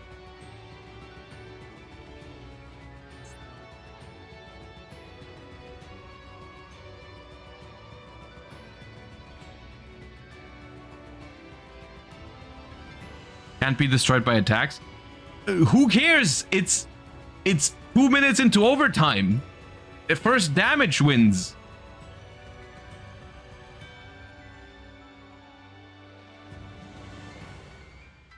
Maybe they don't know it's overtime. Maybe they weren't watching the clock, I guess.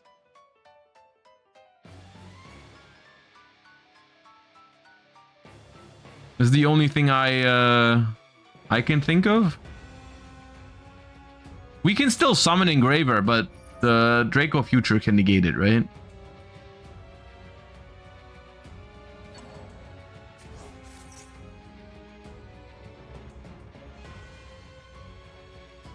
You have to, right? Yeah, of course. Okay, so basically, if they can summon one monster now that's bigger than 1,000, they win, right? All you have to do is summon one monster that's bigger than 1,000. No, they can't! Oh, it hurts. Okay. You should have just attacked with the Lacrima.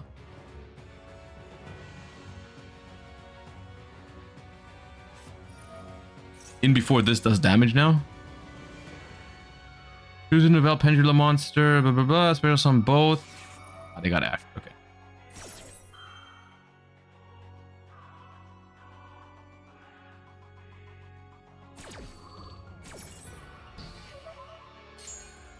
Okay, I am not entirely sure what just happened, but one thing I do know is that the Nouvelle deck is about to be out, unfortunately. But for some reason, this was a lot closer than I thought it was gonna be, and the Nouvelle deck really made it exciting. So that's all I can really ask for at this point.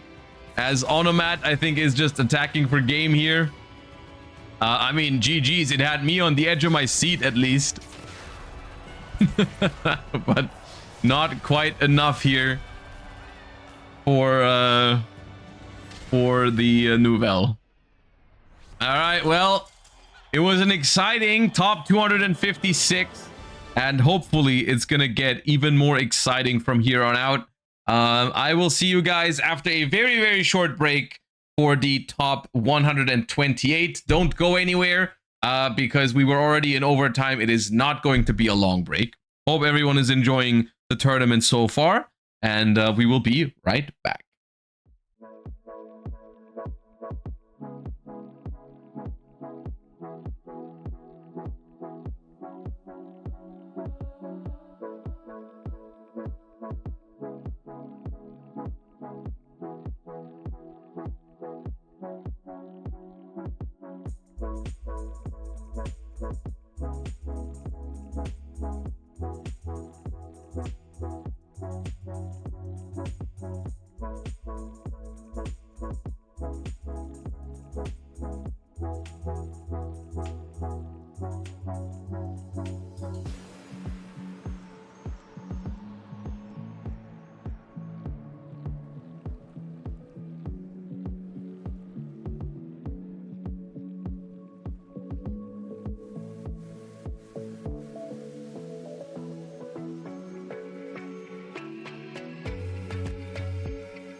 All right, duelists, it is time for the top 128. Let me adjust that real quick. Top 128.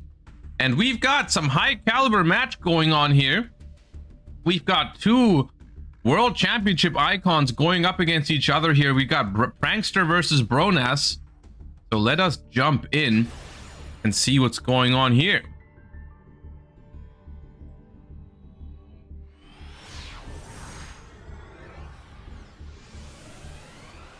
Okay. What are the rules? Best of 3. And both players have 2 decks each. They don't have to play both decks, though. They can play different decks.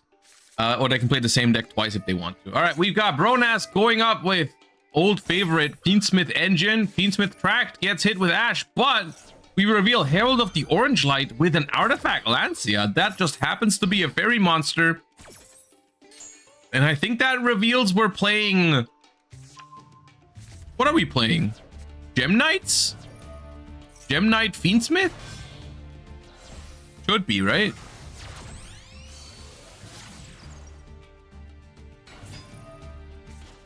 Okay. Or tier. Yeah, I guess it could be like a... But even then, it would be a Tearlament with Gem Knight situation, right? From what I've seen.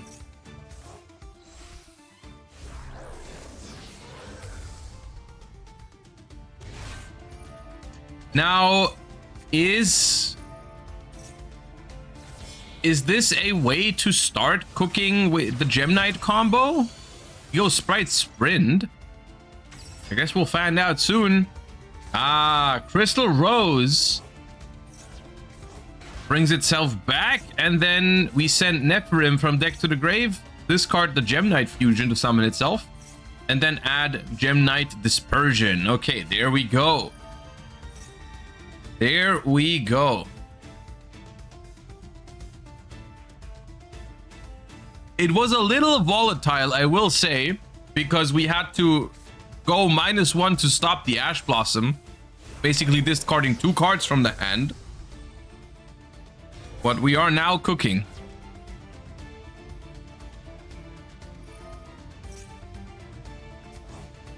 So we get Hollow Core back to the hand from the graveyard.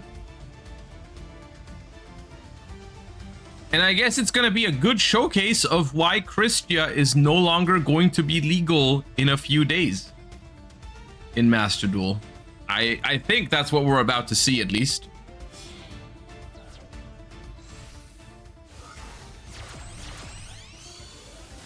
Gem Knight Phantom Quartz. This one is like kind of a miracle fusion and an add. It's a really good card.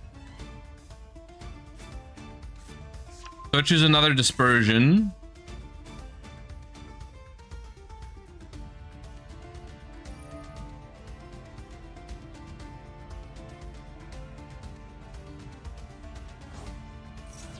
Gem Knight Fusion, non-once per turn, by the way, can add itself back from the grave by banishing a Gem Knight from the graveyard. So you can do this as many times as you can banish Gem Knights.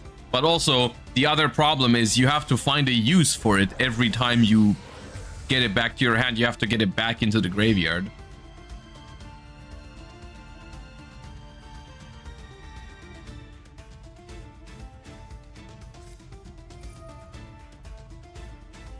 Why aren't you playing the UK Open? Because I've been traveling a lot in recent weeks, so I decided to not go to as many tournaments.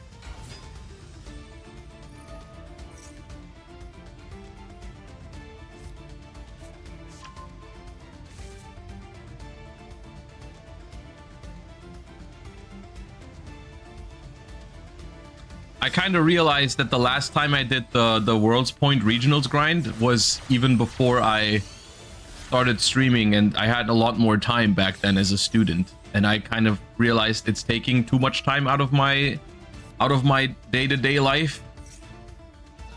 So I stopped going to as many regionals.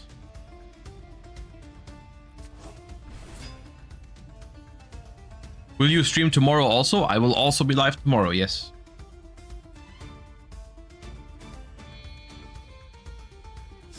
Ooh, gigantic sprite. Wait. That doesn't summon Christia.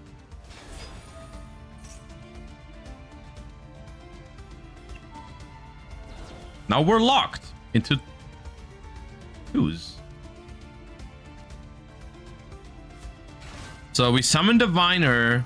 Oh, I see it. I see it. Yes, we're sending Christia with Diviner. And because Abawaku is already in rotation, we bring it back on the opponent's turn. Never mind, we got Ava.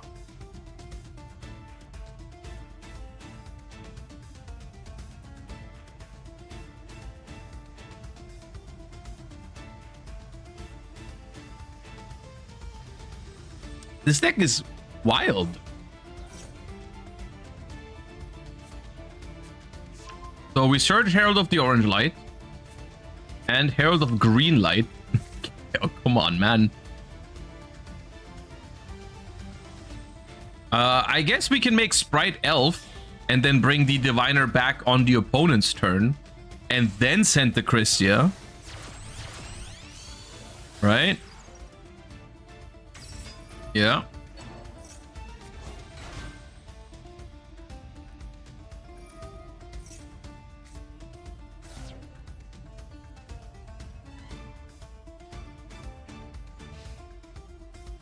Okay, not even making I guess we don't have a link zone. I was saying not even making like IP or SP, but we can't. Okay, a bow comes back, and what maybe looks like a not so crazy and uncoordinated board is actually gonna turn out quite scary, I think. Unless you have like Dark Ruler.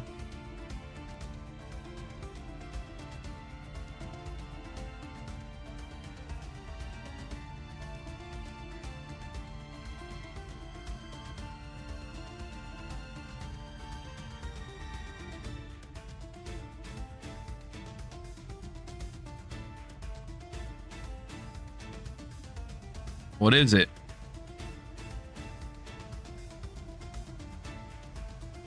Yeah, the sprint doesn't really do anything on this board because we don't have an exceed monster anymore that we can detach from. But to be fair, okay, sprint's condition to trigger is when the opponent special summons, and that's not gonna happen, is it? So Anguish reveals that we are on Memento here, which is a deck that sometimes plays cards like Forbidden Droplet. So maybe there's a world.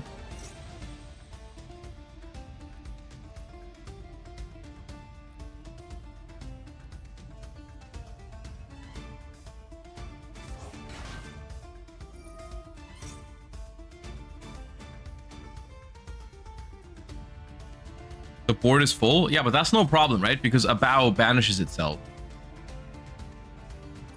Now a bow effect, discard 1, banish it until the end phase, and special a light or dark from the graveyard. Even if we have Called by the Grave, we have Bone Party, but that doesn't really matter, does it? Chain Droplet now?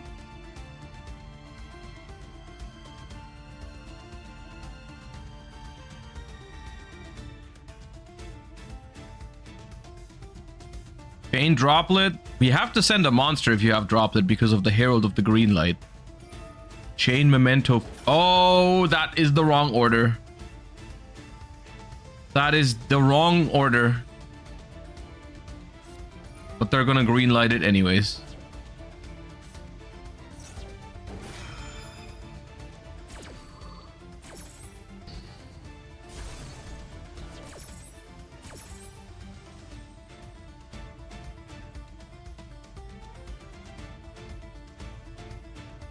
I mean, the Bone Party resolves, but the Christia is gonna be there, and nothing you summon off of Bone Party can out a Christia.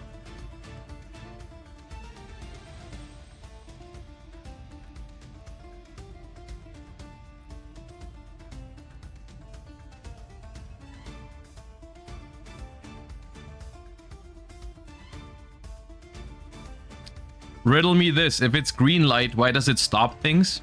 I don't have an answer for that. That's a good question. That's a phenomenal question.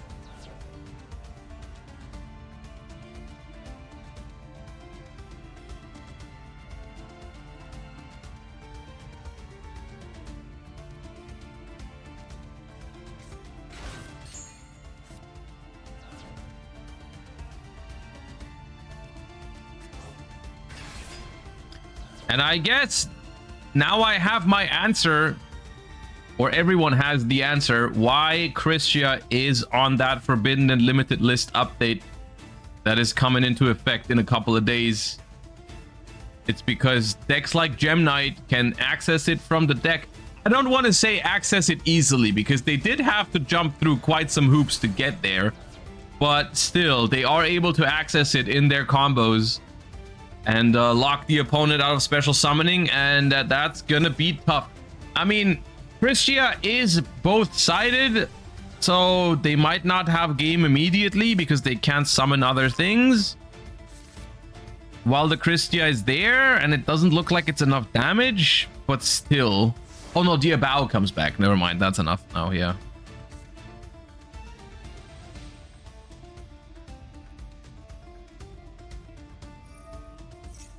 Yeah, I guess we shouldn't have attacked over the Diviner so Diabao doesn't come back, but ultimately that doesn't matter. They probably don't have a way to beat that.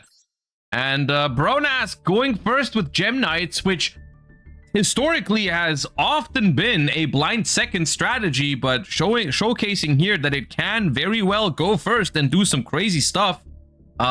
Wins game 1 here in the top 128. Okay.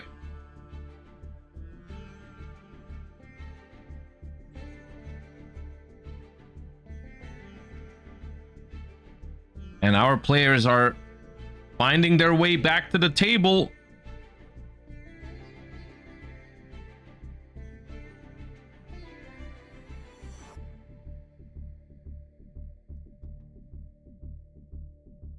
Okay, historically, yes. Okay, fair enough. I should have phrased that differently. Originally, Gem Knight was a deck that wanted to go first. But then more recently, the support that they made people want to play it as a go second deck. And then now it's going first again. Fair, yes. Fair enough. Historically was the wrong word, because historically it was a go first deck. But yeah.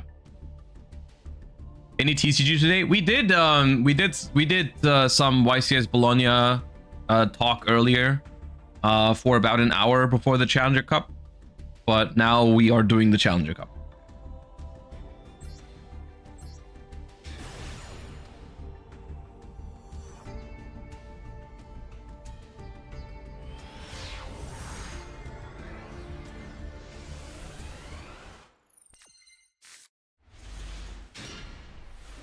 The community ironically thinks Orcust is the second best deck when Gem Knights exist.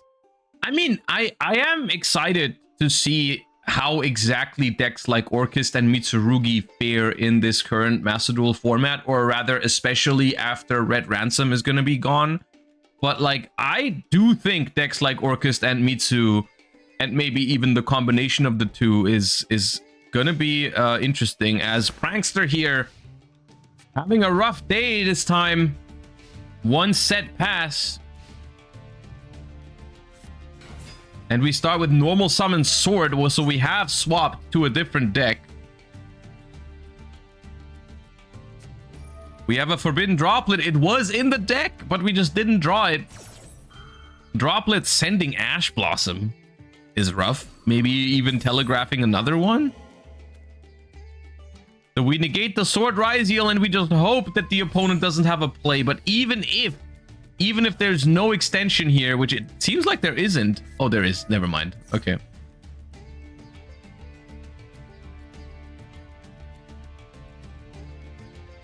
It is Fiendsmith Ryziel here. We have that second Ash Blossom, like I said.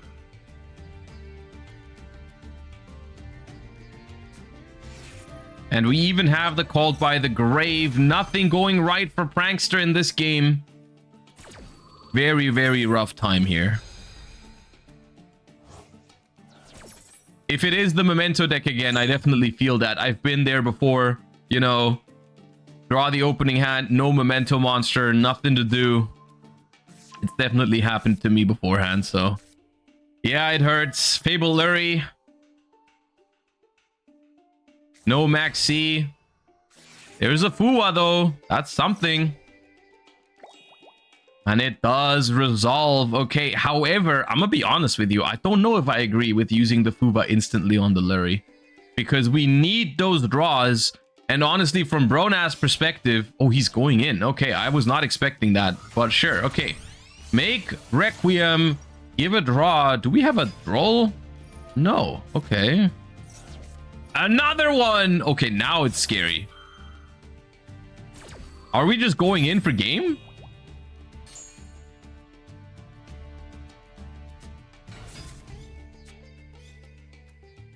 This is what I meant when I said I think we should have just passed. But okay, we have Ryziel Cross. So we can negate further interruption from hand. Maybe we can find a way to win through Nibiru with that. But this is risky territory. And to be fair, we haven't even 100% confirmed that we are up against Memento. Because they weren't able to play, so... but if it is Memento, there is a chance that they just don't play like Nibiru and stuff like that. So we'll see. It might work out still. It might work out. The Duo Drive not using its effect to search means that we are boosting the board. So I think Lacrima here is 2600 plus the Engraver plus the Lacrima Burn is going to be enough. And so far, seems like nothing from the other side. Requiem equipped, that is going to be 8000 damage if there's nothing to throw in the way. And a Bestial as well for good measure. Okay, we kind of need Nibiru plus something. And it looks like there's nothing. All right. Risky maneuver here, but it pays off. Bronas defeats Prankster 2-0 in a pretty convincing fashion. And I mean, not much going right there for Prankster, but it is what it is sometimes. Well played by Bronas. Not much that Prankster could do there. And we go down. Okay. Let's check in with Abu Hamud at table 5. I don't know what the score is here. I do not know what the score is here at the moment. It might be game 2 already.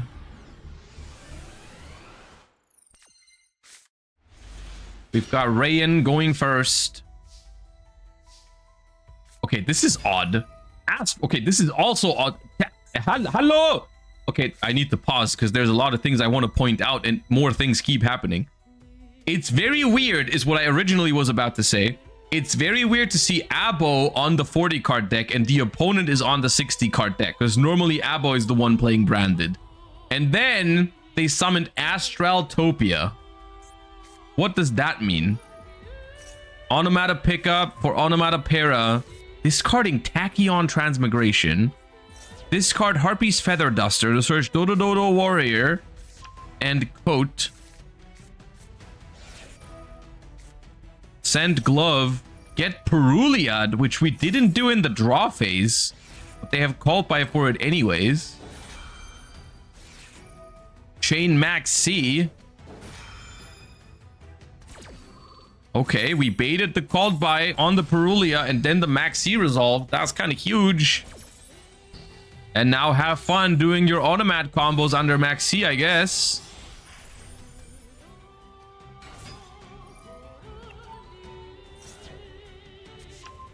Searching for Onomatokage. We're not stopping. Special from hand, special from wave. There's a Meowls. There's no way this is game 1, right? This is definitely game 2.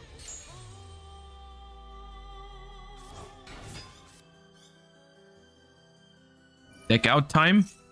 You know what? It actually, maybe it's possible. I don't know. Maxi plus Charmy? I don't know how often Gagaga summons from the graveyard though, or Onomat rather. How often do they summon from grave? Galaxy Photon Dragon. This is also not a normal Onomat deck. There is Galaxy Eyes stuff in there. Galaxy Eyes Tachyon Primal. I guess they are kind of regretting using the called by on the Perulia now, because if that was also active, they would definitely be decking them out, I think. All right, Onomatokage brings itself back for 2 draws because Meowls. And there's more. And we are still 25 cards away.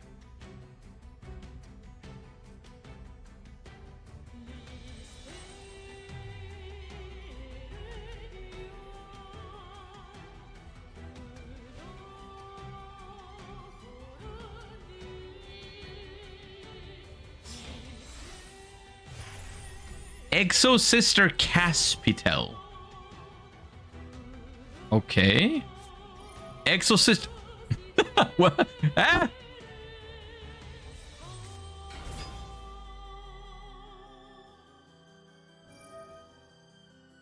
Okay. We make Ellis level 8.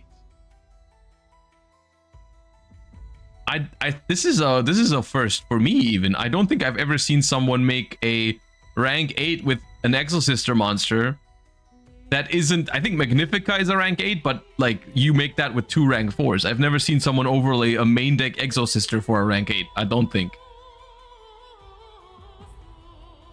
Okay, there's Nibiru and nothing that's stopping it, so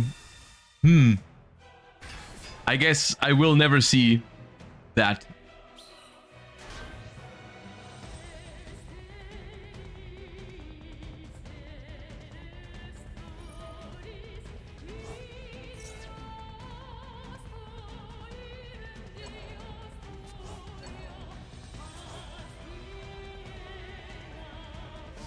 End phase. Okay. I guess. Let's see. Do you guys think... Oh, we have to shuffle back cards. That's funny. So the drawback. They have such big drawback. The Molcharmies. No. Down to 8 cards in hand. How could you? Let's see if Abo can win this game with 9 cards in hand against 1 and the Nibiru token. It is a big Nibiru token. It is Gem Knights. I believe Gem Knight has the tools to win this game, personally.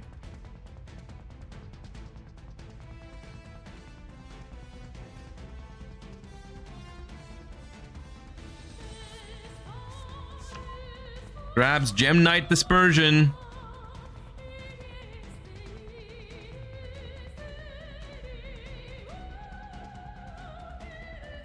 Long story short, Kali Yuga under Magnifica. I couldn't get there. Kali Yuga under Magnifica. See, you explained it to me and I still don't understand what that means. What does Magnifica have to do with Kali Yuga?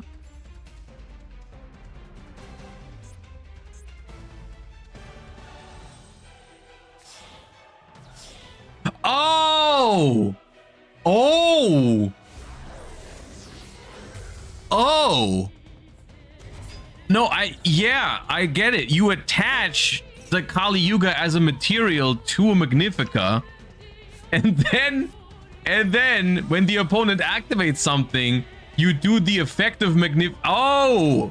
For some reason, I thought that Magnifica had to summon an Exorcister from its materials. I've never seen some. That is creative, at least. I'll give you that. That is a very creative way to summon Kali Yuga.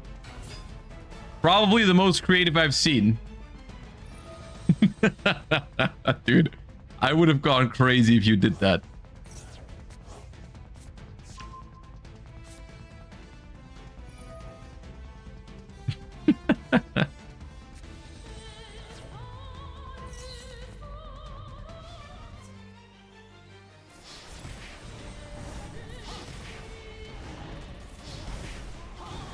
Okay, well, it didn't work out in this game, and I believe Abo... I believe this was game 2, but I'm not 100% sure about that.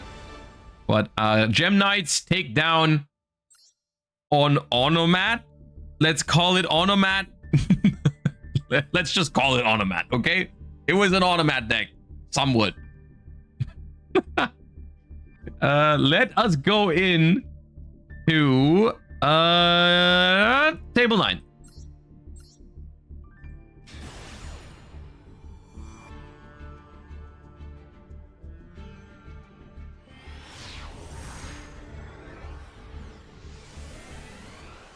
All right.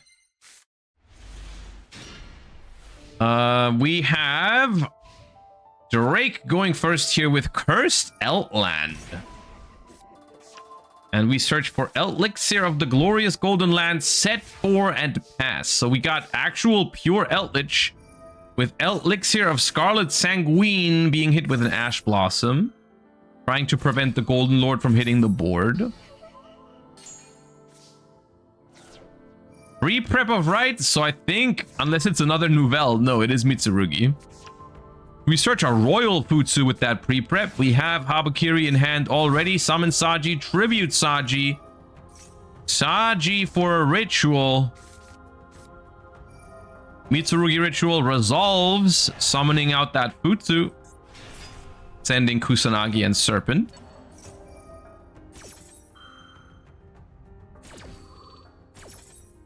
Gonna summon the Serpent back. Gonna add the ritual back. And try to ritual from deck. Well, at least the good news is there is nothing that Murakumo can destroy. We search for Mitsurugi prayers and bring the Futsu back. Torrential Tribute. We're going to force the opponent to discard, but Torrential is going to resolve. We're going to lose the Golden Lord from the hand. I don't know how much we care about that. And we get all of those out of there. Okay.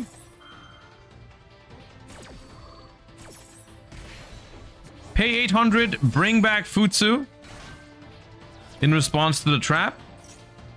And that's going to bring back Murakumo. And now everything is back to where it was, but we have no cards left. Trap Trick. Okay. Trap Trick for what? Ice Dragon. We are very late to the party here. Pretty late. Okay. Ritual Summon, Habakiri, activate Murakumo, chain Ice Dragon's Prison. Still gonna get the search, but they have Dominus Impulse anyways, and I think that is a yeah, I mean that was a great showcase on what the Mitsurugi deck can do. I suppose the the Eldritch deck unfortunately not able to show much off here. Maybe a little early on the Torrential. I mean, basically the problem was that the Eldritch cards didn't really do anything. Oh, also we forgot that we cannot attack, so we have to keep playing. Prayers, whatever you bring back with prayers cannot attack, so yeah.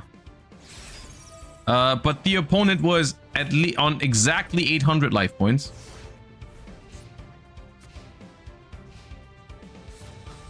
Top deck Lava Golem. This is the rare Lava Golem where your opponent has more cards after the Lava Golem than before.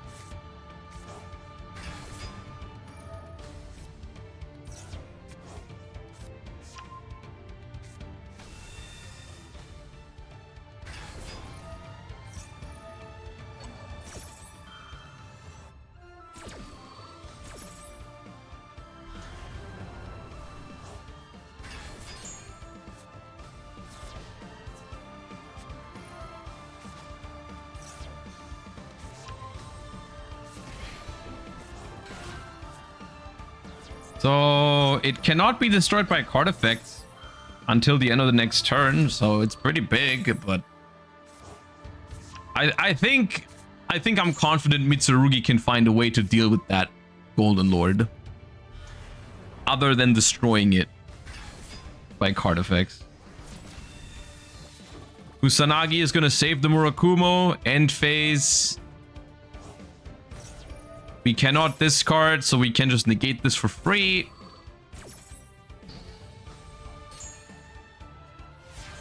And now all there is between Mitsu and the win is one Golden Lord. Normal summon, Maxi, Dynamondo.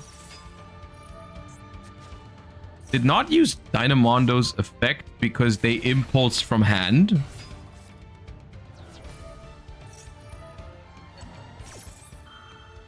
So can we do it this time?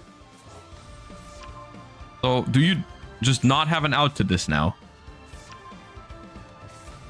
Just summon Habakiri.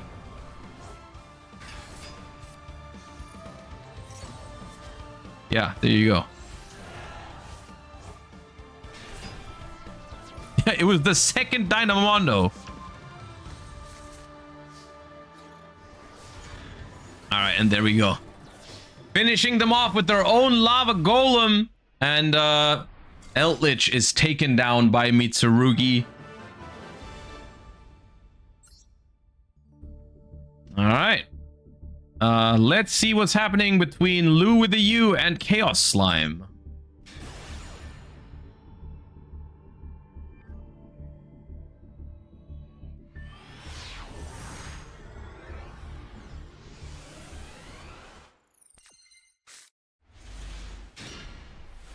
Okay. Back up at Ignister is the normal summon. Searching Dormouse. Roland Lockbird, though, relatively early into the Malice combo here. Not the worst, but it's not going to stop them from popping off. Dormouse effect. Let me press that little button down here.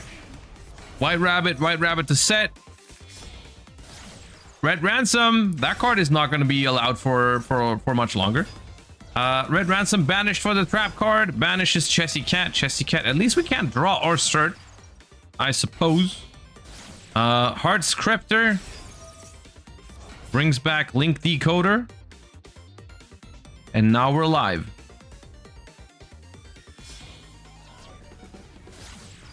Flash Mage.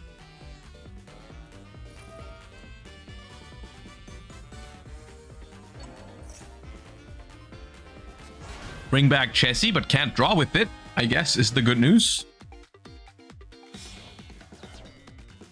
And Splash Mage plus Heart Scripter are turning into a white binder.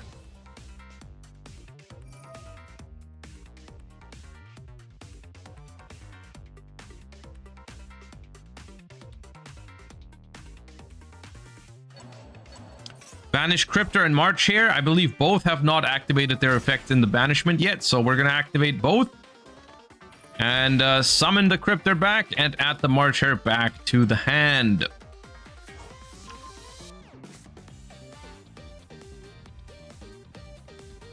Was Ransom better than Binder? I mean, it depends what your goal is, essentially. Like, that is, I think that is very subjective, because I think what you can say objectively is that Malice White Binder is the more powerful card and the more important card for Malice. So I guess it depends what side you're on. If you want Malice to take the most amount of damage possible, then you would have preferred the White Binder. But if you want Malice to maybe kind of stay relevant, then you would prefer Red Ransom to go. So it's subjective. It depends basically what side you're on.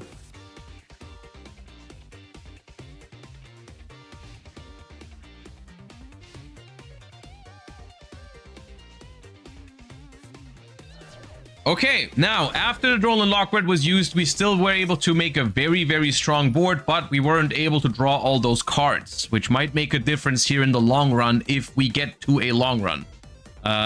We start Ext and Aggregator, which is a good start. Immediately dealing with that Allied Code Talker at Ignister. We are going to tribute the White Binder to negate the Aggregator and banish it. But still, that is now dealt with. But we also, this way, we also prevent like future detonators from attaching that Aggregator. So it's, I think, better to activate it. Also, you want the White Binder in the grave anyways. All right, so Ext Ryziel searches a Node Ryziel, telegraphing that we have Sword Ryziel in hand already. And if there's any deck that can really push into this, then it might be Ryziel. So Special Sword, activate effect Sword, grab Ice. And this is the first thing. Do you do anything here? We could go for an Exciton here. That seems like a good card. We do have more. Yeah, Malice has more cards even after the Droll, so we could go Exciton if we play it.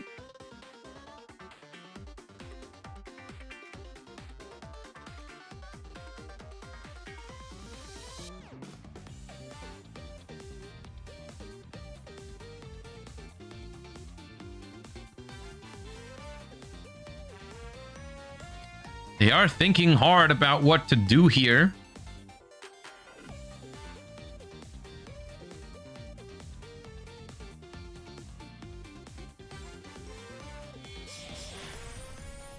And there is the Exciton.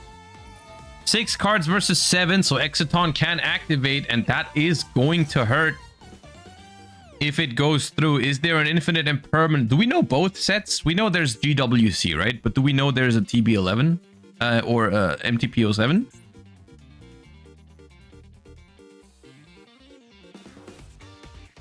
What versus what? Oh, I see. Okay, I take it back. Yep. No, that's my... Yeah, that's my bad. That's my bad.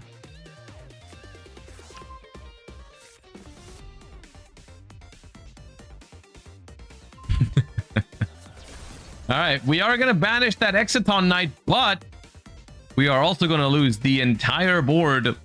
And now it is Ice Ryziel, normal summon, and Malice is pretty low on interruption. We have Ash Blossom for the Ice Ryziel, which is good. Another thing they could have potentially done now is activate a Moltrami Fuwalos if they had it, because now their board is empty.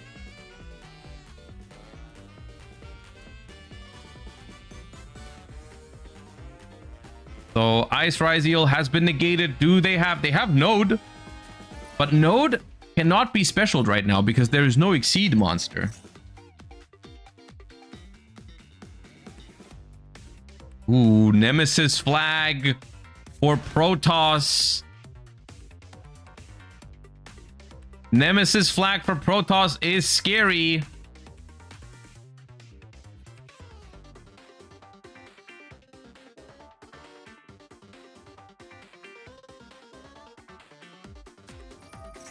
So we're doing March Hare things now because I think we're desperately... The thing is, like, this... We can just banish everything out of the graveyard to stop the Protoss from being able to be summoned, I guess. And we can also try to draw into anything.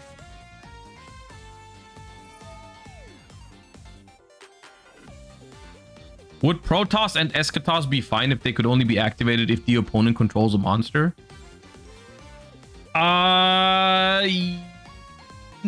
Yes. Yeah, they would be a lot better. Like, probably 99% improvement if you just can't do it going first.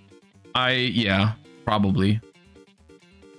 If you would, like, if you can only, like, destroy opponents' monsters with it, and then it locks them out of that one, it would still sometimes be annoying to go up against, but overall, I think I would say yes. They are then a lot cooler. Or probably acceptable, yeah.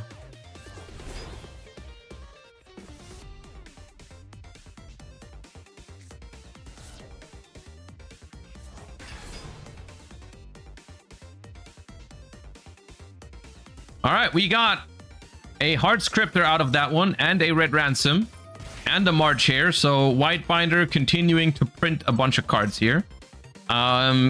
Heart Scripter is going to be able to banish the Nemesis flag, I guess, because we are really scared of that searching Protoss.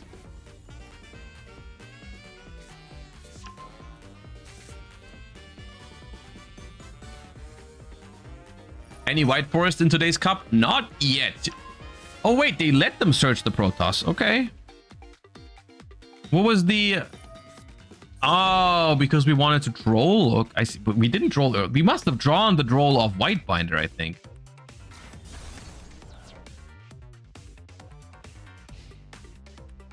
Okay, right now we only have Light and Fire in rotation, so we cannot even summon the Protoss. End phase. Draw off a turn, and I think... I mean, here's the thing. There's 4 minutes left, so Malice will have to finish the game in 4 minutes, because right now they are behind in life points, but that should be possible. It should be possible, right? They got 4 minutes left to do that. It's not that much they need to do. All right, just access code and call it a day, I guess. Yeah. Vaboku, yeah, Vaboku would probably win them the game.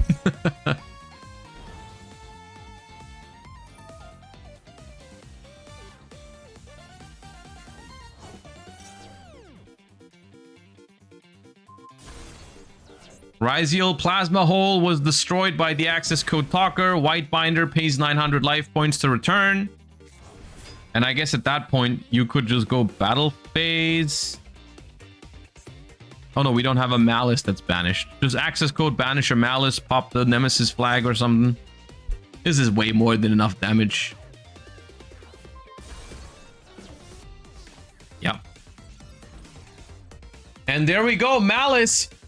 Even after a very early Droll Lockbird is able to make a board that Ryziel cannot overcome. Even with a pretty strong hand starting with X Ryziel, but no way out of this one. For Chaos Slime, and Malice once again proves why it is still such a powerful deck in the game and why that Red Ransom hit is happening in a couple of days. All right, that was our top 128. A couple of exciting games this round, a lot of different decks as well. I'm happy with that. So I'll see you guys in a few minutes for the top 64. So don't go anywhere. Hope everyone is enjoying the stream so far, and we're gonna find out, because top 64 is actually the most important round for today, because the top 32 of this tournament will return next Thursday for the finals. This is a 2-day event, a 2-stage tournament, and top 32 is what people need to get their invite. So we will find out soon who that's going to be in the top 64.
All right, duelists, the top 64 is underway, and I actually have to correct myself. Before the break, I said that this is the last match for today because the top 32 qualify for the tournament next Thursday. It's actually the top 16 that qualify, which is good news for today because that means we have 2 more rounds. We have the top 64 now, and then the top 32 also needs to happen today. So we got 2 more rounds. Anyways, top 64 begins, and we will jump into table 3.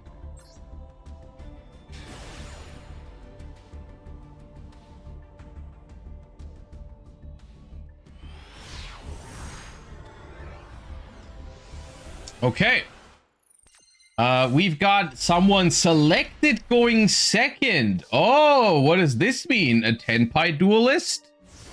A Gem Knight duelist? Either way, we are immediately passing the turn here and dropping a Max C, which gets called by the grave. And it's Sky Striker, actually. Okay. It's funny, I didn't even consider that, but yeah, of course, it could be Sky Striker, and it is Sky Striker. Called by on the Max C, chain linkage. That's good. All right, 0 activates its effect to try and search. And it does resolve.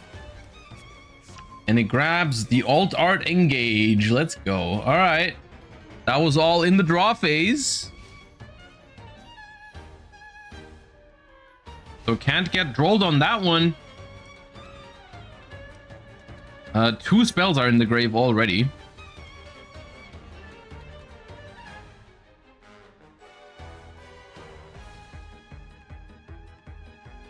I like the sports music.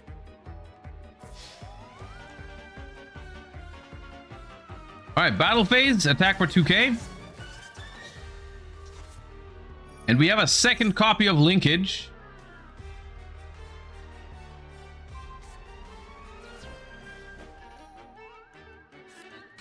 We go for Hayate, also the alt art. All right, Duelist of Culture. Now this isn't game yet because we searched for engage, right? If we had grabbed another linkage, it could have been game, unless we just drew 3. No, we didn't. Okay. We are gonna give the opponent another turn here. We're gonna activate linkage in main phase 2. 3 spells in the graveyard now.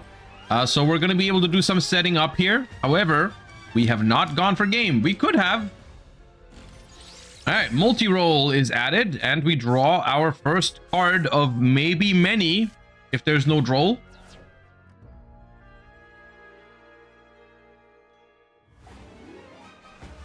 There is a droll, however, and this is basically, it's an interesting spot because what's really coming back to bite them here is that they used Max C in draw phase. Because think about that. If they went Maxi in standby phase, they could have used that droll earlier. They could have used the droll after the 0 resolved. But because they kind of like forced the opponent to summon that 0 in the draw phase, they stopped themselves from using droll and Lockbird earlier. So we got that multi-roll and a draw basically for free. 4 sets! Including a linkage, and we pass it over without making Shizuku because, I mean, droll and Lockbird. Alright. 3 cards in hand is not many. Now it's 4. Alright, let's see what we got.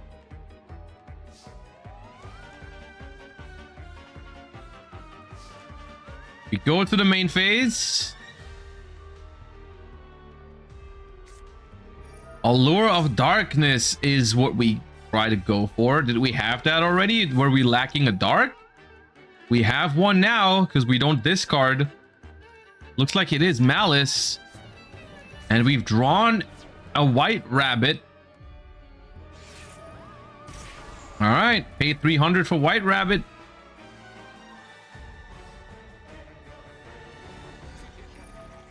Chain linkage. Okay.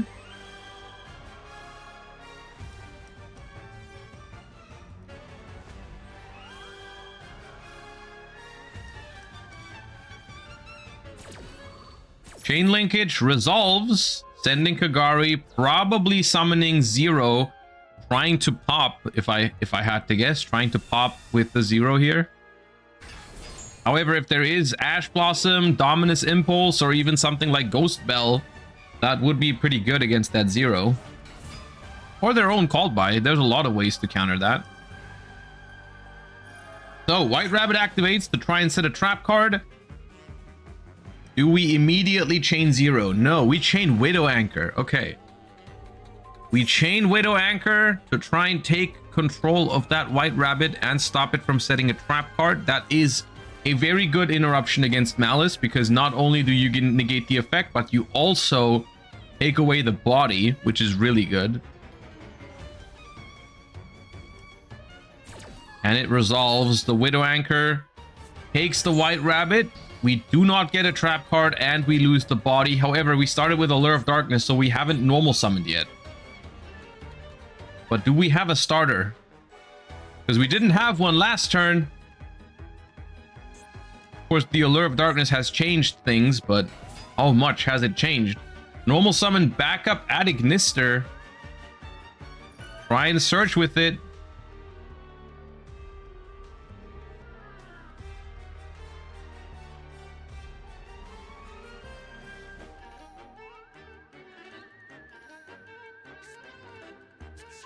We search Dormouse.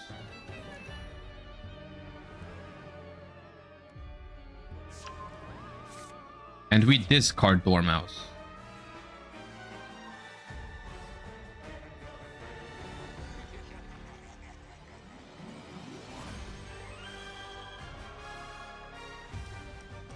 Now, this alone will not play yet. They need an extender. They need Wizard at Ignister, Abystial, or March Hare at the moment, or the field spell. There's plenty.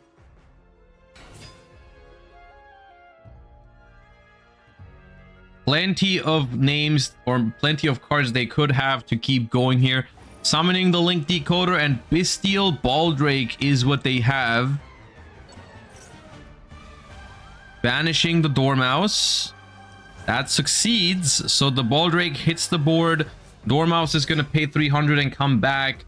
I would be shocked if we don't try to zero this Dormouse, though. I think that is what they're going to try to do. But then, suddenly, if there is an Ash Blossom or a Dominus Impulse, things might get rough here. There is no response, though. The 0 resolves. We get to summon we get to summon Ray and Rose. And pop the Dormouse. That is huge. Very important. Pop the Dormouse. And now, because Baldrake is a dragon, we can't even make Splash Mage, which is big. go. We have everything we need for a Link 2, but that's not enough. We can Talents, though. Talents to take gives us the Malice body back. That's very good.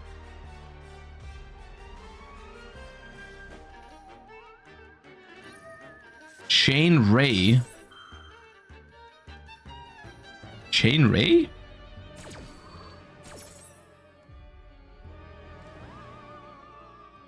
Okay, Chain Ray for Kagari.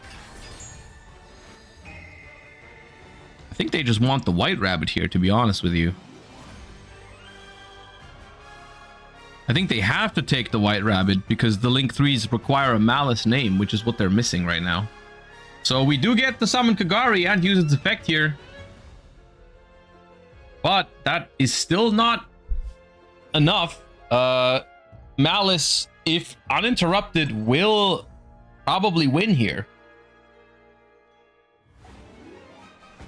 But there's 2 more face downs. What are they?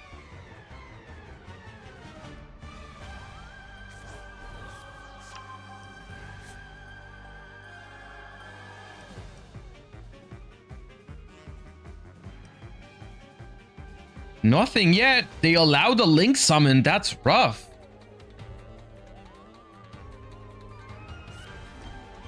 Set 1. That's even scarier.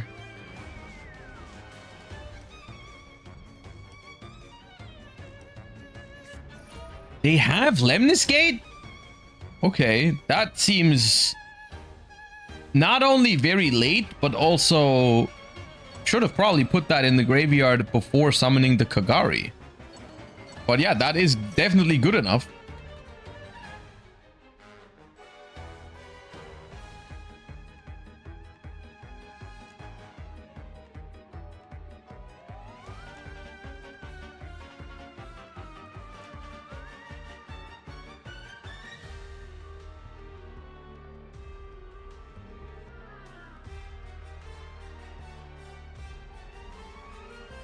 I mean, chaining a Malice trap here won't do anything.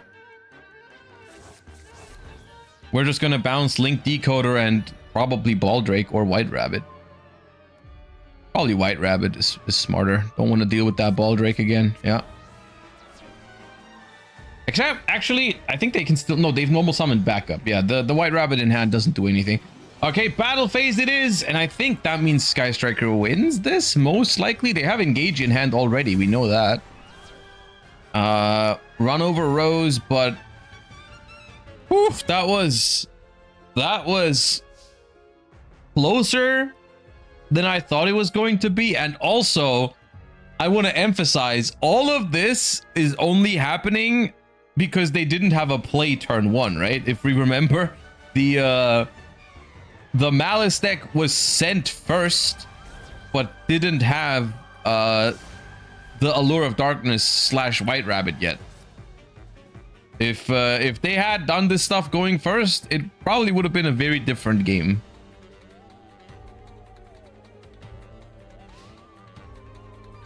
Because it's a very hard matchup for Sky Striker.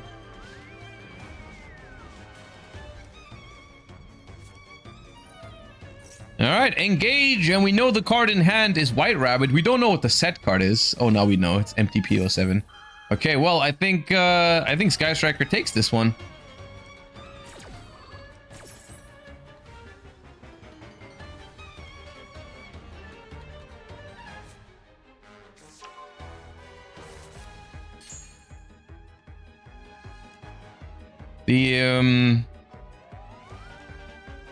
The March here is unlikely to save them this turn if Sky Striker does it properly. I mean, they are already on 3,900 life points, so Sky Striker is going to have a relatively easy time dealing that amount of damage. Of course, there's a Baldrake on the board, which can banish something, but, like, there's a Ray in the graveyard, so that's just going to come back, so...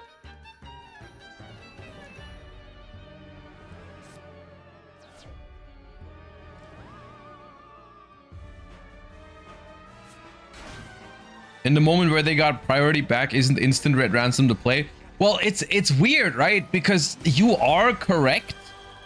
But look, from their perspective, it's like, well, my opponent didn't use Lemnis Gate, when I put 3 bodies onto the board, so they must not have Lemniscate, I think is what they were thinking. It was like, I don't need to worry about it because they would let me summon a Link 3 here, so why not set the trap?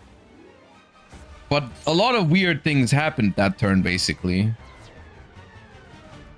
Because also, yes, if they had a Malice trap, it probably should have been set way earlier. Because we also played into the, if you remember, we played into the Widow Anchor. If we had a Malice trap, we could have just, you know, not lost to that.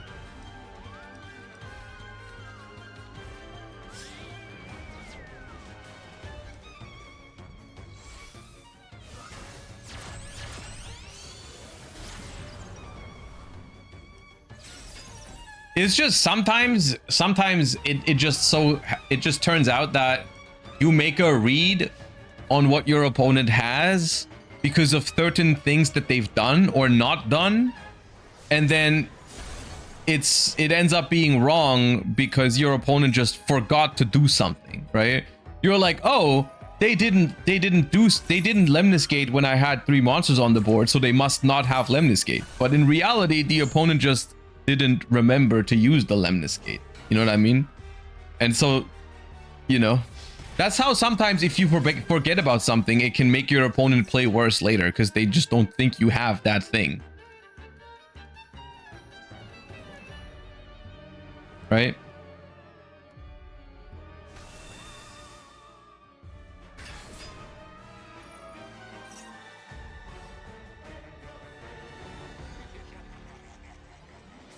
Which is why every time I make a misplay, it's calculated. You don't understand. It's always on purpose.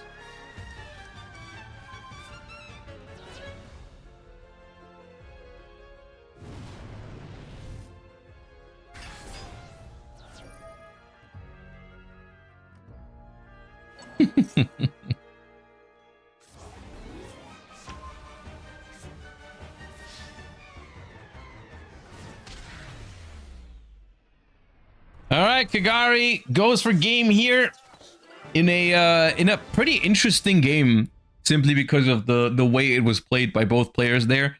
But Sky Striker takes down Malice here in the first game, a very, very difficult matchup. And I would be kind of surprised if Geg plays Sky Striker again, now knowing that the opponent is on Malice. They must have a second deck that is better against Malice. Otherwise, I think it'd be pretty tough. And I don't know if they would be in top 64 if they didn't have a plan for Malice. But I guess we'll find out.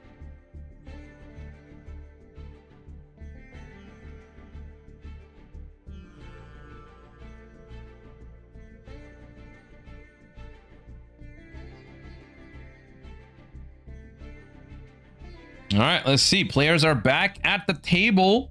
Currently, Geg is leading 1-0, one step away potentially from the top 32.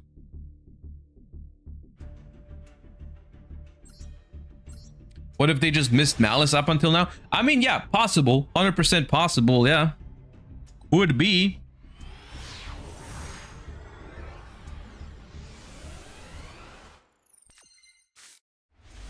Oh, we got a different board. All right.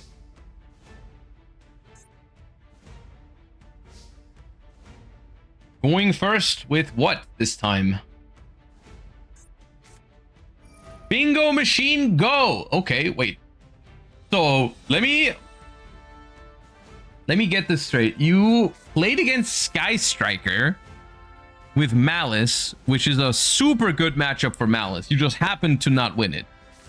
And then you swap to Blue Eyes, which is very beatable for Sky Striker. Maybe we are predicting the opponent to switch to a different deck, I guess.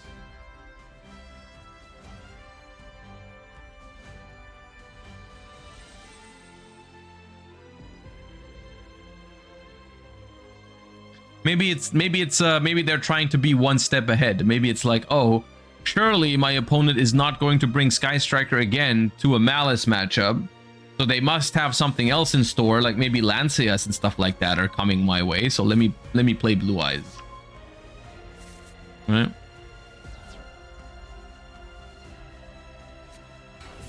All right, normal summon Sage.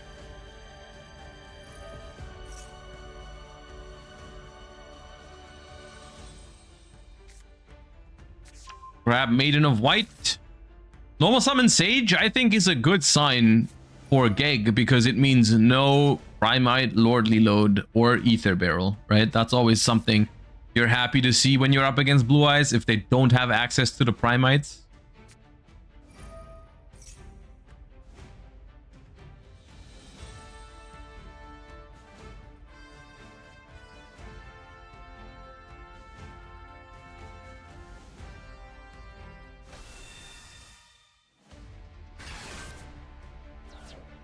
All right, there is the Blue Eyes White Dragon. We have not made the Link monster yet, but we don't even have the field spell as of now.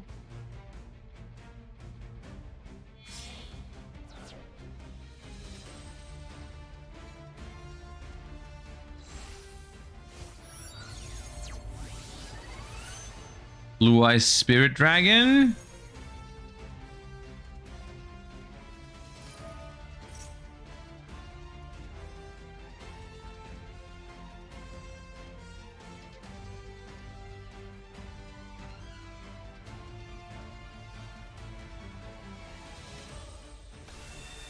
True Light brings back Blue Eyes, which means we're gonna skip on getting the trap card later, unless we drew it. Because we didn't search it with wishes, we got the roar. So now Maiden is coming back, so we can go for double level 9 synchro, but no trap card. And also, unless they hard drew it, no drill beam. This, if this is still blind second Sky Striker, I think it probably beats that. Okay, we decide to not go for the level 9 synchro a second time. We go for the Link monster now.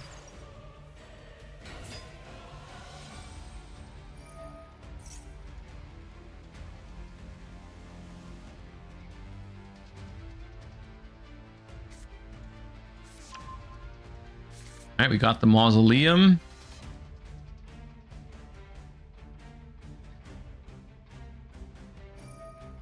Wishes to equip, so we can get the target protection in graveyard. And then maybe just seals?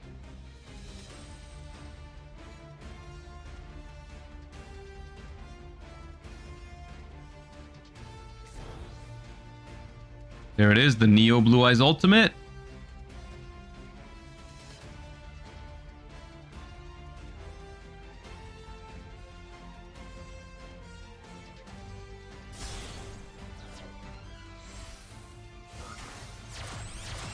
Alright, seals pass. Let's go.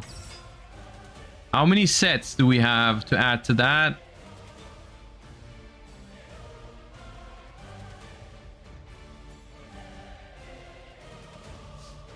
No sets. Okay. This Sky Striker can definitely beat that.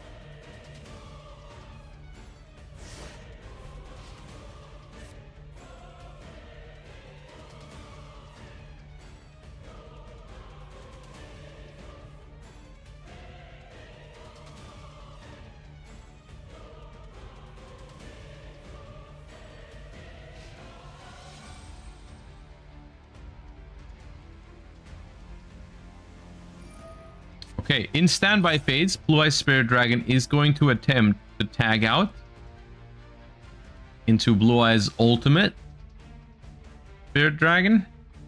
Probably. There it is. Okay, so we have a negate online plus seals.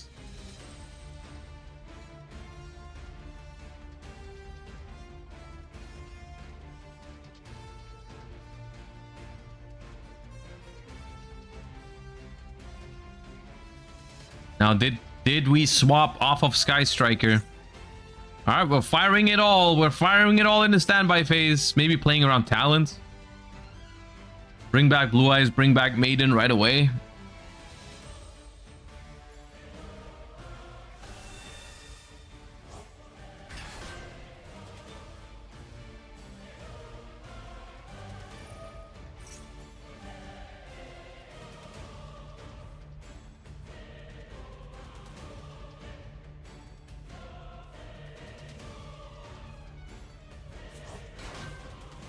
Is full power White Forest any good in current Master Duel?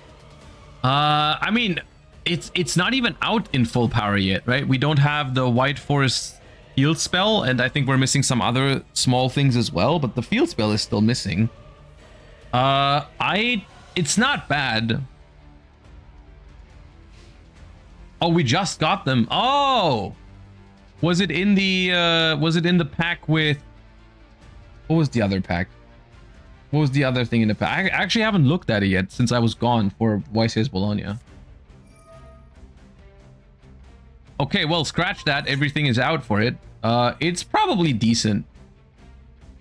Oh yeah, the psychics. The psychics I saw, yeah.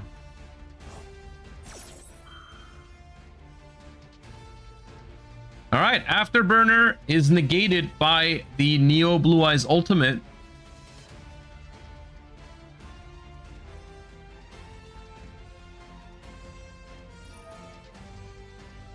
And we chain seals instantly.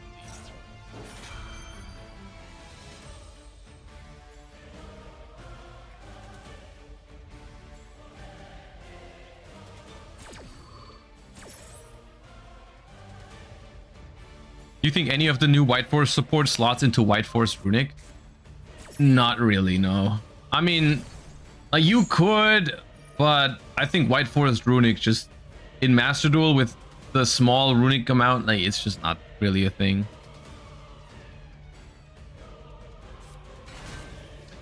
Kimeru Drago. Okay, I see what you did there. But against Sky Striker, that's not really that good. There it goes. Goodbye, Kimeru Drago.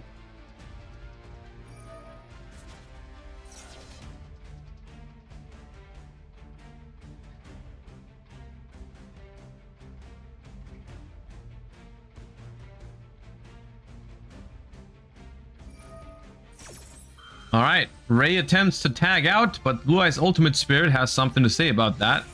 But we chain linkage, and that's how we get to tag out, kind of, anyways. And like I said earlier, I mean, this is what I mean. Blue Eyes is very, very beatable for Sky Striker. Doesn't even need the Lightning Storm that we did open. And gonna send it for linkage.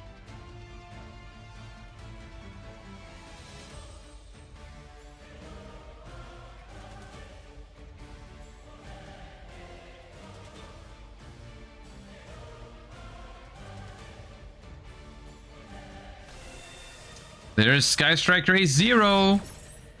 3000 attack because Ray is in the grave.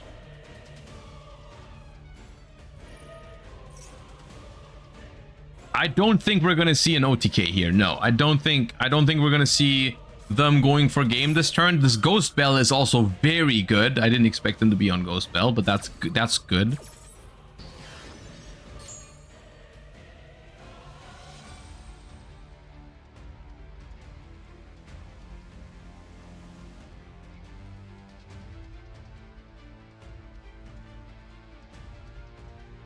What about the full Blue Eyes board? That's pretty tough to crack. I mean, okay, if we have Primite as well and we get the full thing plus the trap, yeah, it's tough.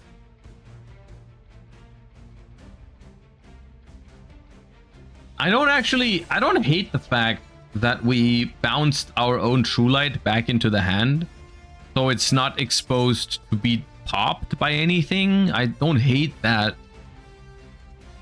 And the Sky Striker here, after the bell on the 0, actually not able to do much. So that's not the worst situation for Blue Eyes. I feel like we got a little fortunate with the opponent's hand here, because Blue Eyes, it could have had a lot better than that.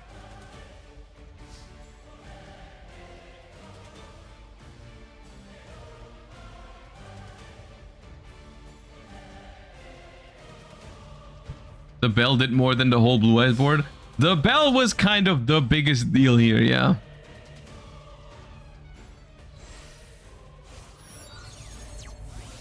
All right, we start the main phase off by immediately going for Baron the Fleur, and that's off.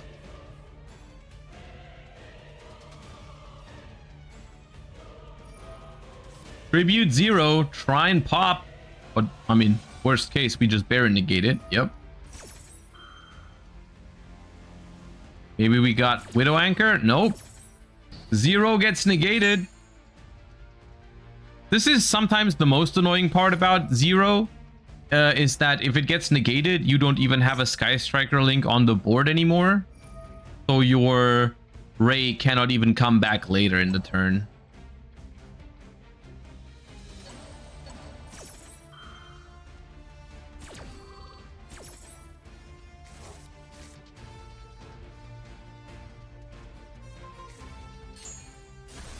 Yeah, there's a lot in this deck that is dependent on the 0 resolving, right? Like if the 0 doesn't resolve, you lose so many things.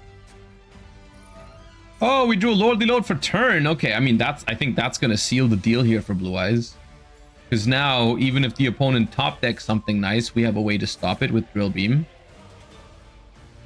Even if, I mean, I think they can probably find a way to do 8,000 here, but even if they don't, it's gonna be fine.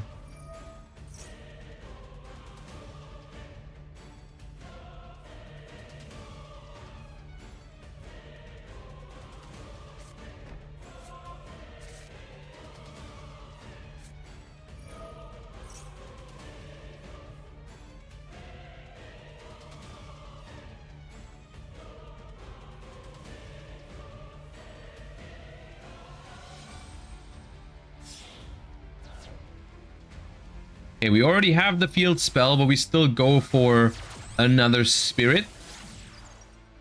Just because, I mean, send another Blue Eyes, revive another Blue Eyes is pretty nice. If they play Ancient Fairy Life Dragon, this is already game, right? Because you can go revive 1 Blue Eyes, revive Maiden, make Spirit, and then Spirit can attack and then tag out into Life Dragon, which can attack in defense position.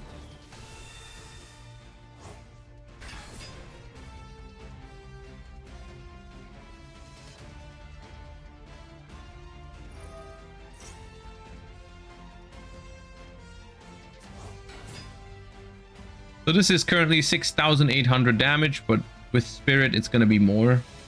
Spirit into Ancient Fairy Life is game.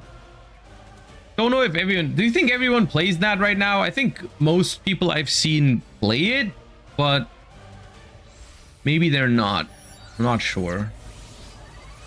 I'm not sure if it's complete standard, I guess. But we'll find out now. Though they went for Spirit, so I'm thinking the answer is yes.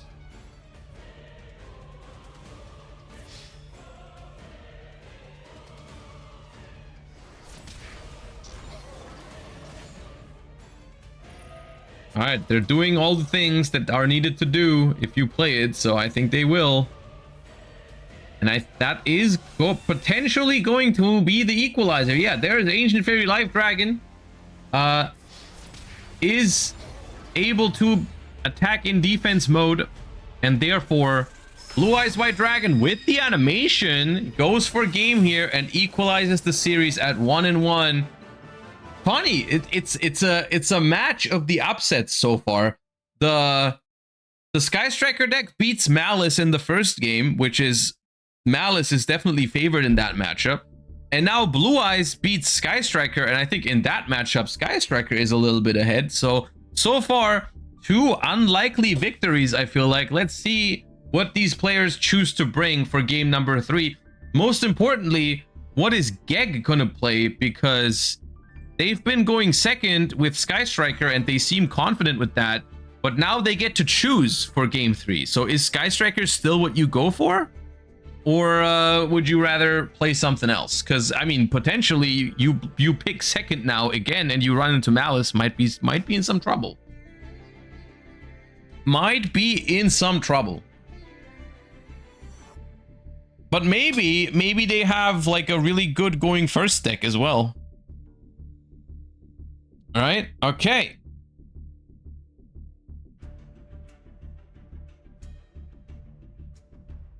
Game number 3 in top 64 is about to begin.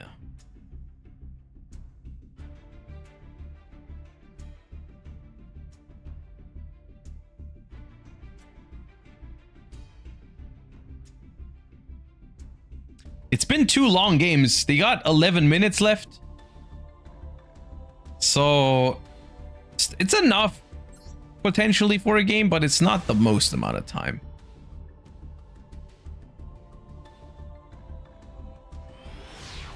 Not the most amount of time here.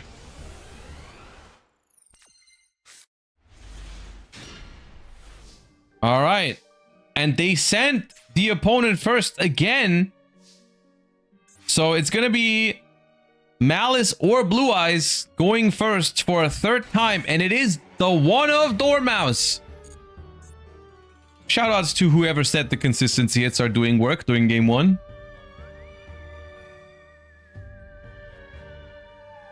All right, normal summon Dormouse, no effect. Normal summon Dormouse, no effect is interesting. March here.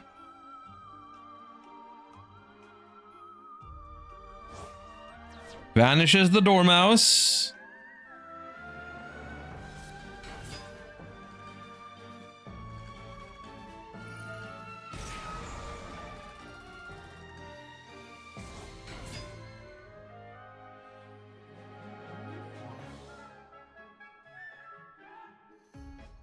What are we playing around by not activating Dormouse?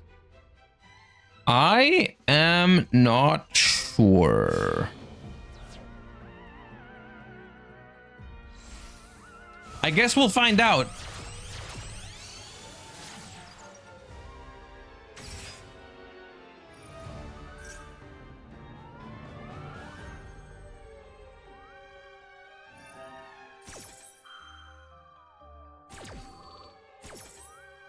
It might be a Nibiru line, yeah. Maybe we can still get the Dormouse effect later by like reviving it with GWC or something, or we just don't need it.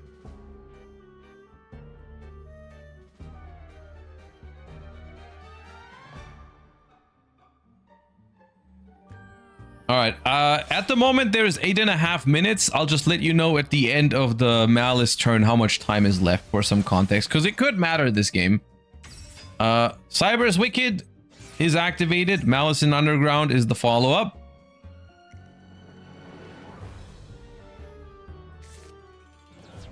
Banishes Malice in the Mirror from hand, however.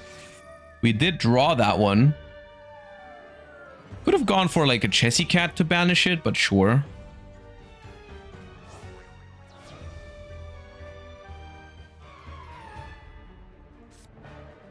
Searches White Rabbit, which we cannot normal summon anymore, but we can banish it for Chessy Cat to draw 2 cards. We are about to get a lot of triggers here. We can use Wicked to search backup.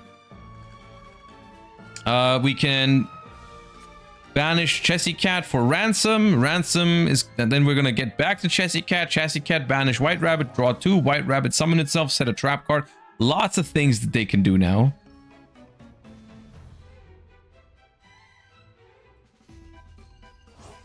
Banishes the March here for the Wicked.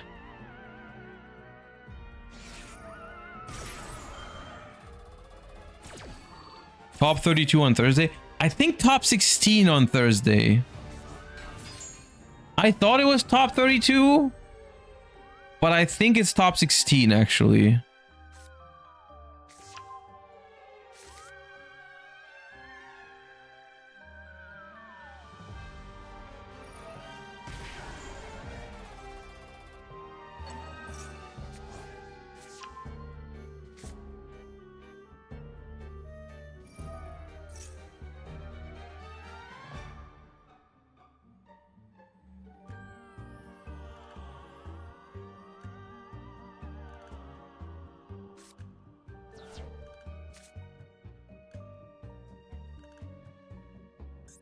Okay.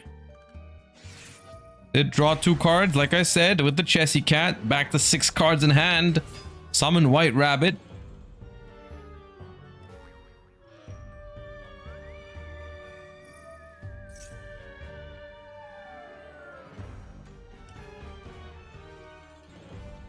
What happens at the end of the round in Master Duel? Well, in Master Duel, there's no end of the round. Everyone has their own timer. But in Challenger Cups, there is an extra timer for every round that is not within Master Duel. And if that timer runs out, it's just the player with more life points wins. It's the rule for Challenger Cups.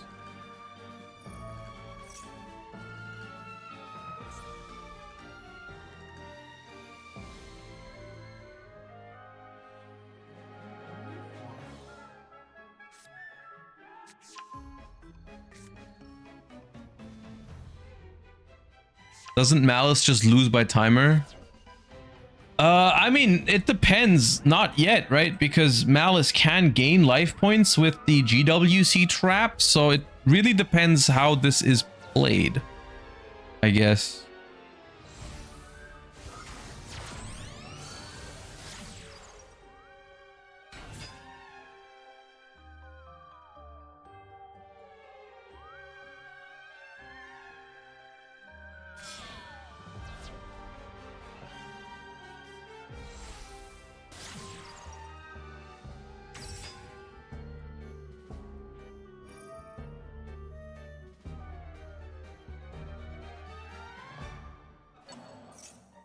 Thoughts on Trapaholic in Labyrinth? I think Trapaholic is a phenomenal card. I just think it's a shame that ever since it's come out in the TCG, there hasn't really been a trap deck that's been good enough. But I think that card is awesome.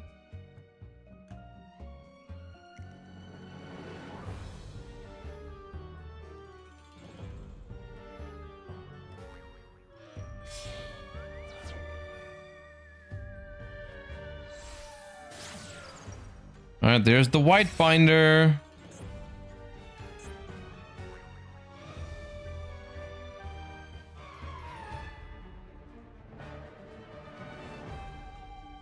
Any white forest? Not yet. No, haven't seen a white forest today yet. Which now that you guys have told me it's gotten all the support, that's a little surprising. You know, it's not that bad.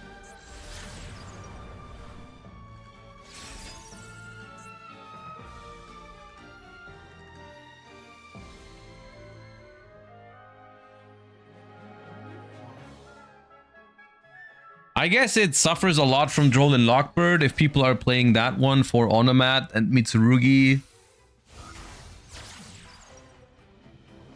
Transcode Talker.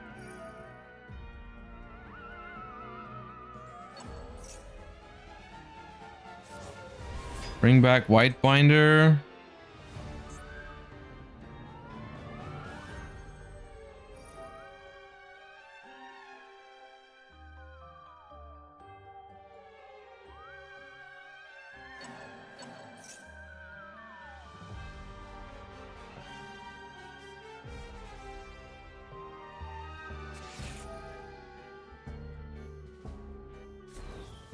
Looks like we're chain blocking the white binder in the banished pile, so it cannot get ashed.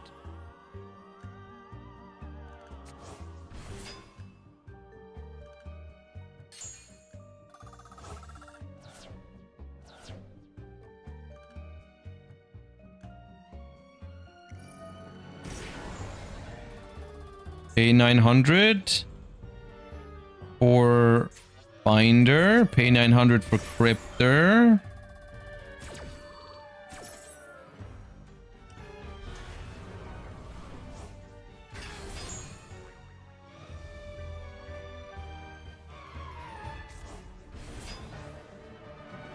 Draw one extra. All right, the timer, now that we are towards the end of the combo, is at 1.5 minutes left.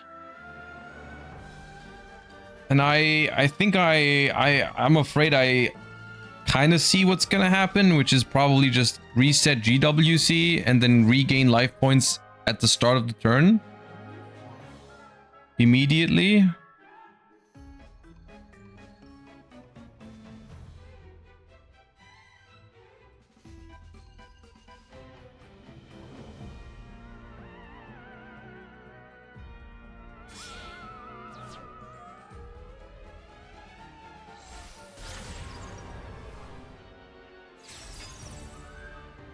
And it is also backed up by the allied code talker to negate.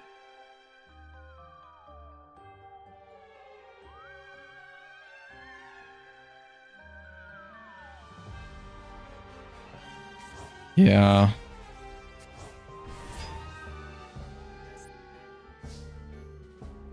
End phase. There's 25 seconds left.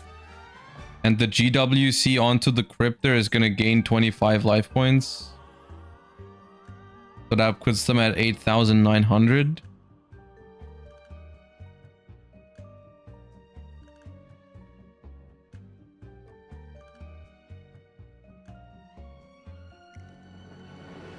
So it is now it's now the end of the round, I guess.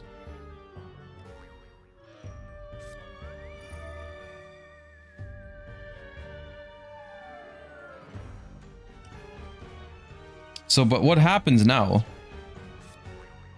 Is it because I think I think in Challenger Cups it's not until the end of the chain or anything like that. I feel like it was always immediately when time was called. I don't remember.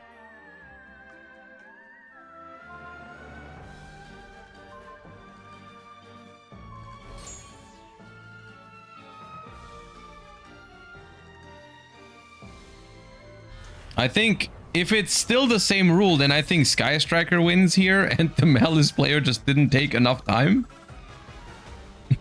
Which would be... Or they took too much time, rather.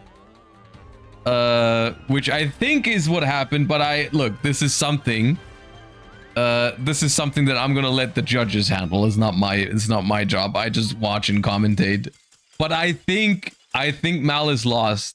Because it's not... The rules in Challenger Cups are not end of the phase like they used to be in TCG. They are immediately when time is called. And when time was called, they had less life points. Which look, I don't know, I feel like they kind of, that's kind of on them. Which, you know, yeah, I don't know. I don't know what the ruling was there.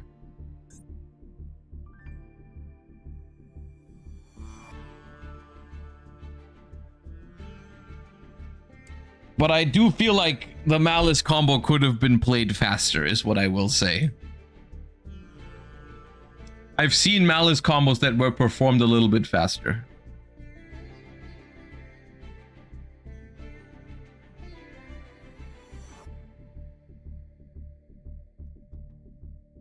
All right, and we will be back with the top 32 in just a moment.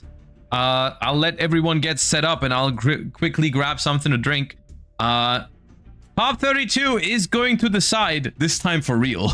This time for real, it's going to decide who is going to move onto the second part of the tournament next Thursday. It is a 2-day event. The top 16 from today will qualify for next Thursday's tournament. So stay tuned. We're going to find out who's going to qualify for the top 16 next week in just a moment.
All right, duelists, welcome back one last time for today.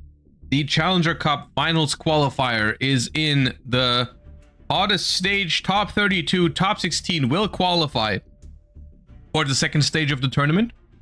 And we've got T2 Dominic. I got up against Guitarmy on table 4. So let's jump in to the action there.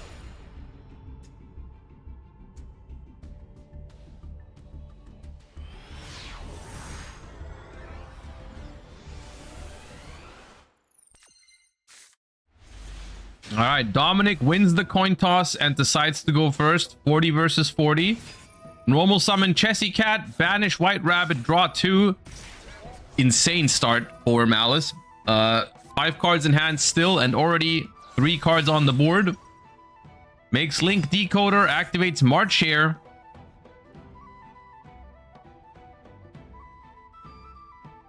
And they are off to the races. Chains Baldrake here onto the Chessy Cat to stop the March Hare from summoning, potentially.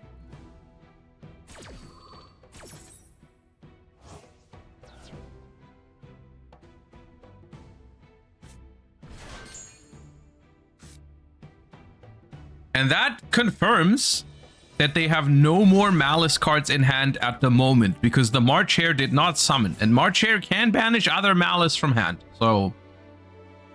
the hand is currently March Hare and 4 non-Malice cards. However, the Chessy Cat's still able to come back here because it hadn't used that effect yet. So we still get to the 3 bodies we need for Red Ransom here.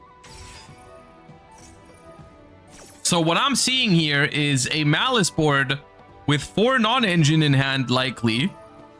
And about to pop off. But Druis Worm hits the decoder. Okay, you know, now we've got Baldrake and Druis Worm on the board together. Not the worst.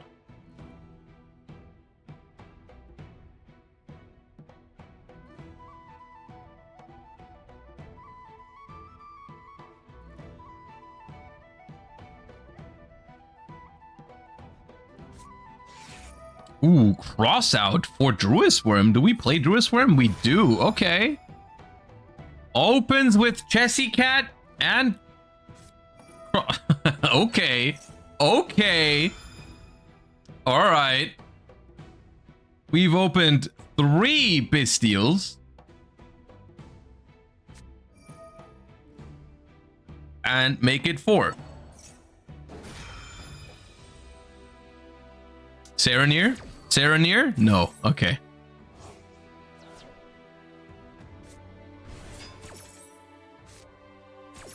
I think what that means is that it's likely a Malice Mirror match, because I think that is the most likely deck to be playing this many Bystials. I mean, look, I would like to tell you it could also be Fiendsmith Bystial, but I don't know how high the chances are for that.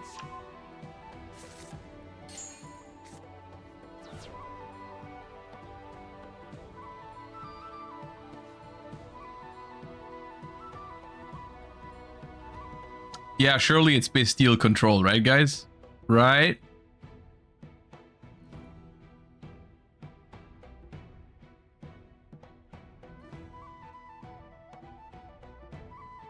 Okay, well, the biggest problem is, I guess, we weren't able to get a Dark Monster for Baldrake onto the board.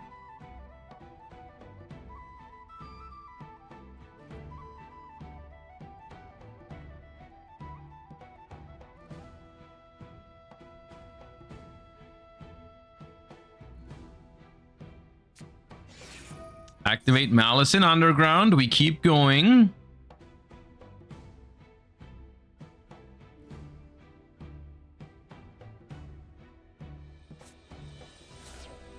Banish Dormouse from the deck. Now, if we could pair all of this with a Nibiru, maybe we'd be talking. Dormouse effect. Banish March here. Gonna add that to the hand.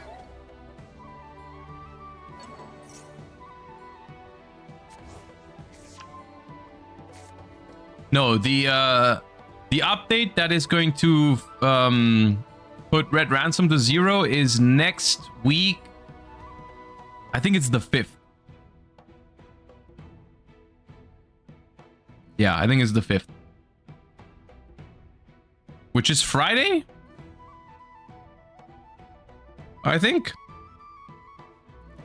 it's Friday.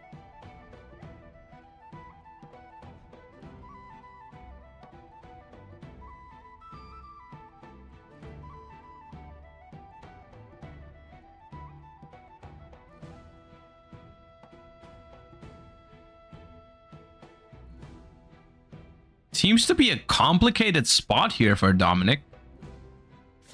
Activate GWC, banish, ransom.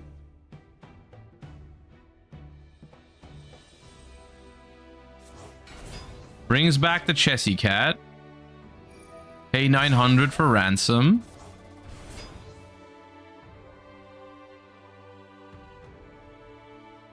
Can we still banish something from the deck that has value here for ransom? I don't think so. We should have been going through everything, I think.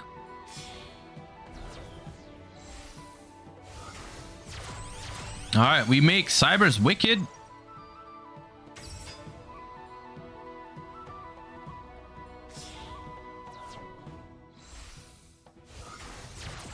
And we make Lingaribo.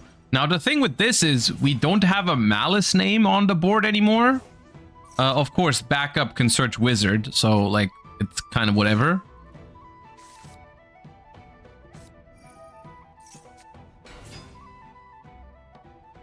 It is a very... I feel like we are very hard committing into Nibiru here, but it looks like the opponent doesn't have it. Discarding Mulcharmy Fualos for backup.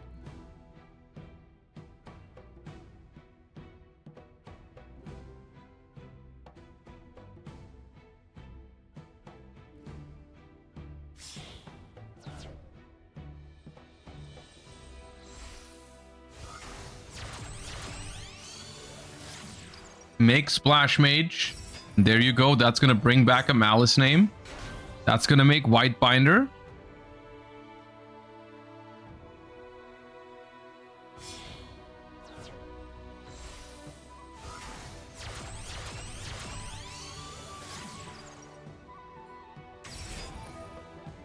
Royal White Binder. Did they have Royal Ransom as well?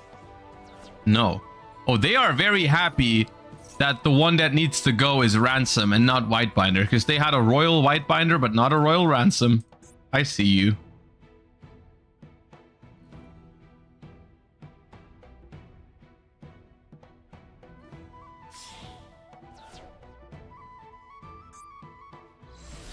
Alright, there's the Heart Scripter.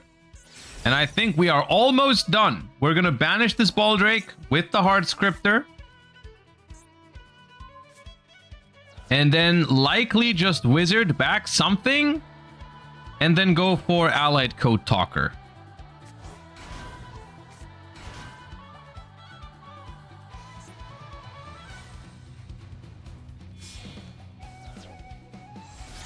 There it is. Okay, and the full board is basically online. Through triple Bestial, which is something, you know? That is impressive. Now, Magnamut and Druid Worm are known in hand, but they're not very good at breaking a Malice board.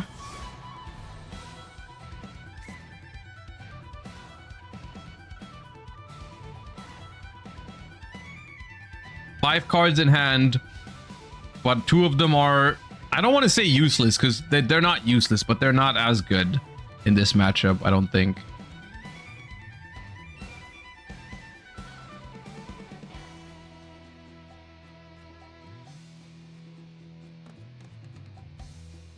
It's a surprisingly low amount of Mitsurugi though today. I want to say, like, it's... Of course, I'm a little out of the loop with Master Duel at the moment. I'm planning to get back into the loop in time for the Duelist Cup. In the next upcoming weeks, we're gonna do a little more Master Duel on stream than in the last couple of weeks. But I mean, and I understand that Malice is still really powerful, but Mitsurugi? Mitsurugi really not that popular? That's from a TCG perspective, it's kind of crazy to me.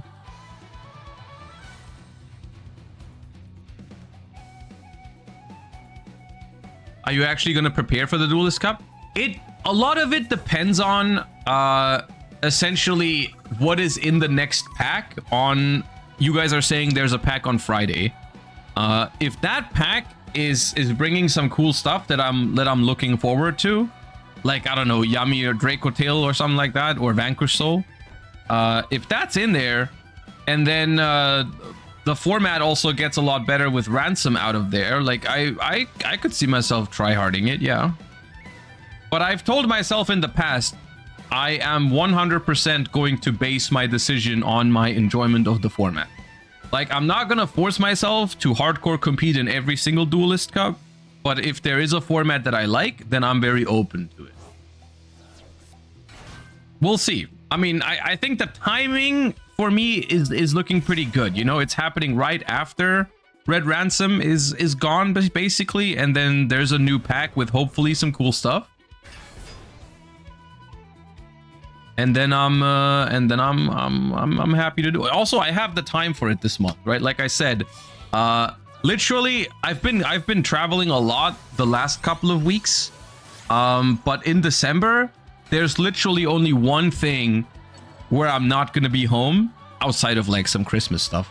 But like, the only thing I'm traveling for in December is the second stage of this tournament, which we'll be hosting from the Konami studios in the UK. So I'll be there next week for the second stage of this tournament today. But other than that, I'm just home in December, which feels really cool. I'm really looking forward to that. It might sound weird because you would think like, oh, traveling and stuff is exciting, but like I'm just looking forward to a month where I'm just home, you know? I can stream and all that and have some chill days in the winter, you know?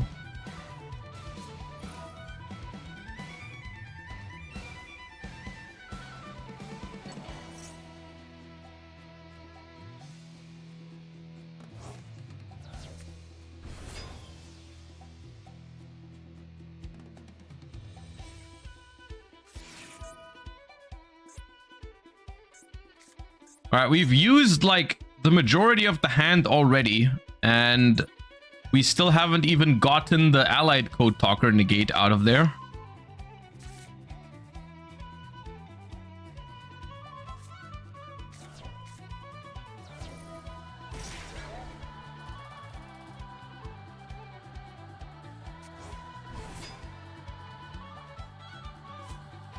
Somehow we've spent more than half of the hand and the Malice board has gotten bigger. Oh. Uh-oh.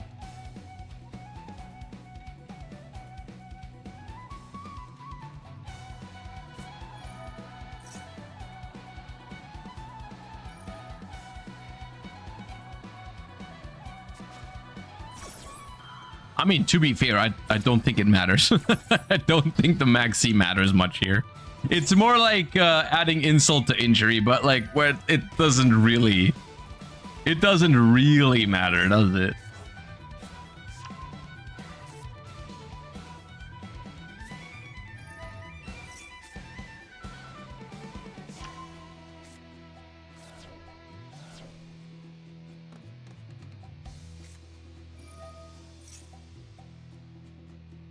Hello, peeps.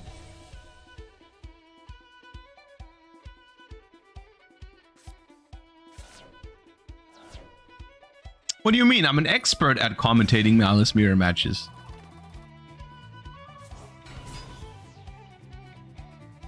See, I love the way we summoned that Dormouse.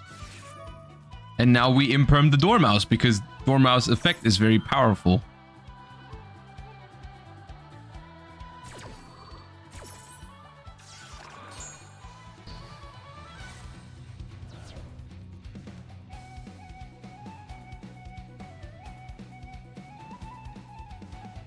And I, believe it or not, but I think chances are rather high that in the Malice mirror match, the Malice player going first has the advantage, as it seems. Which is shocking. All right, and therefore, Dominic takes the first game.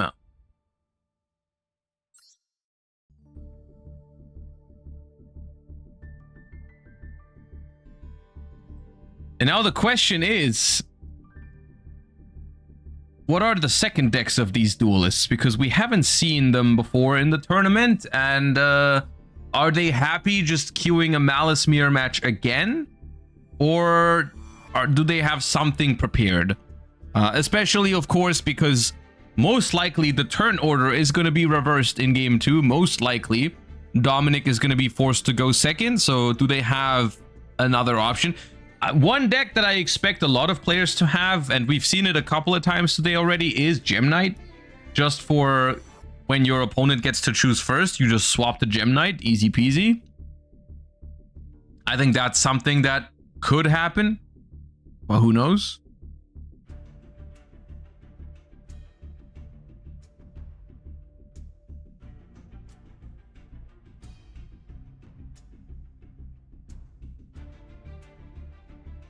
They will just slot Lancias in. See, that's not how it works anymore. You're probably referring to once upon a time when people could just edit their decks in between games in Challenger Cups. That is no longer the case. They have to submit deck lists before the event. Two deck lists before the event starts. You cannot make changes to your decks during the event. It's no longer like, oh, your entire collection is basically your side deck. Yeah. So most people, of course, they have a deck for game 1, which is kind of okay going first and going second, you know, just like a more balanced list. And then the second deck is either dedicated for going first or dedicated for going second, or maybe just dedicated for specific matchups. Like, it could be like maybe one of them has an anti-Malice deck. Who knows?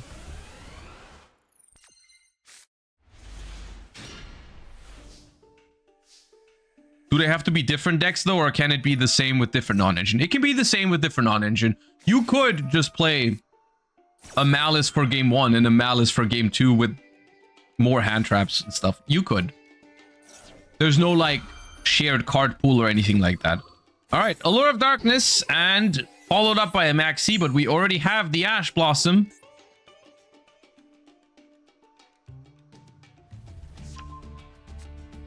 Vanishes Baldrake, though. No Malice name. Oh, no. Ah, okay.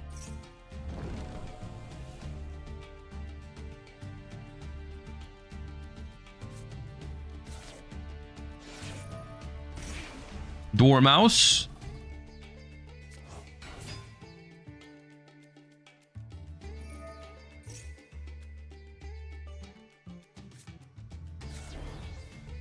Gold Shark animation is so sick.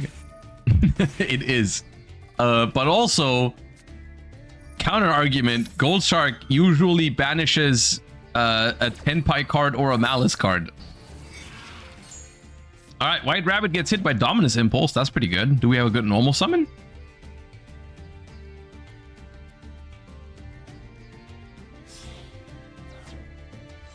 Link 1 and then backup is like the best possible scenario for them, or Wizard. There's Wizard.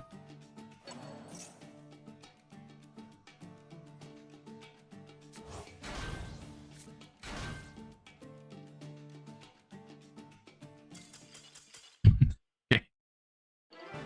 Yeah. All right. Thank you, Dominic.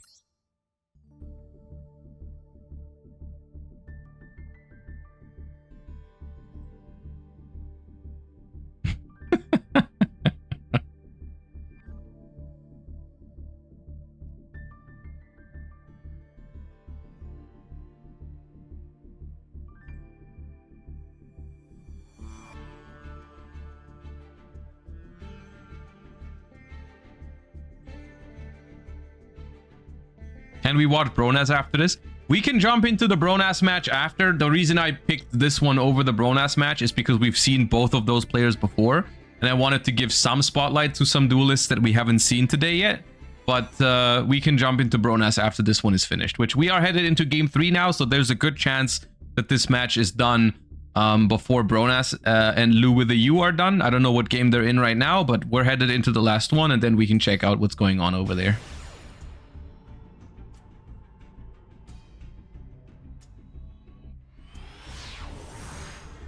Okay.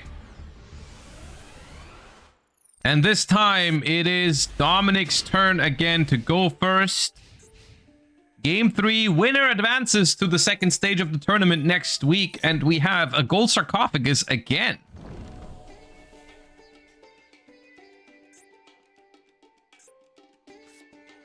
And that is another Dormouse.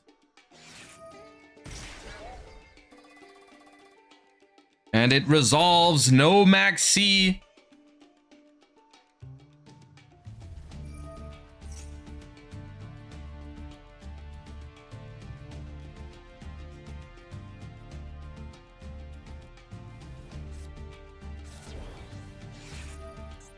All right, White Rabbit. No Dominus Impulse either. That was the first moment you were able to activate that, and it probably was a good moment. So White Rabbit is going to resolve and set GWC. Now we chain Molcharmy Fuwalos though, and there is a cross out designator again. This is the second time in this match that Dominic has gone first with combo plus cross out. Must be nice. And there goes the Fuwalos. Dominic will not be stopped.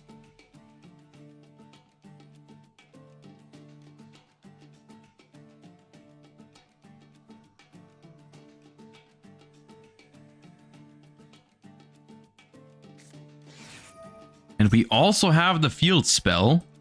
All right.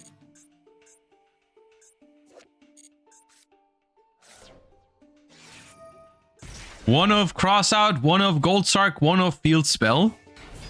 Army is going to be very happy about that.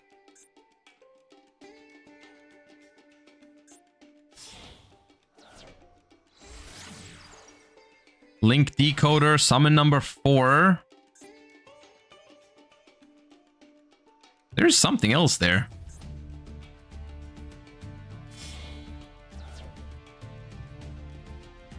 Probably a Bestial, but that doesn't really help much, I don't think. I mean, you can Bestial the Link decoder, but I don't know if it matters.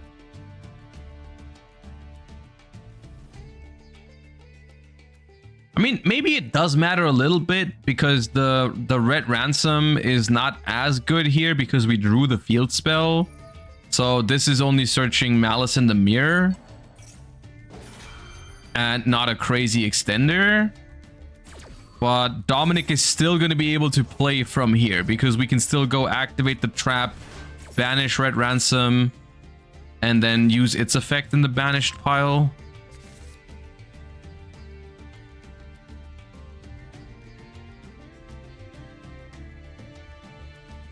But at the same time, Army is already down to 3 cards in hand. And, I mean, the Fuva accomplished nothing because it got crossed out. And the Druid Worm accomplished very little because all it does was take 1 Link decoder body away. There's March here.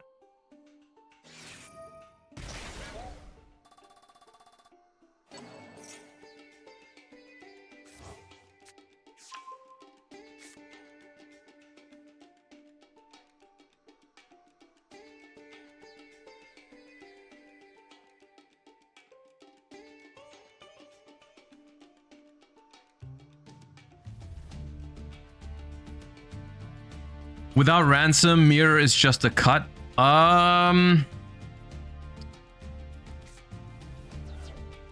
Likely, yeah.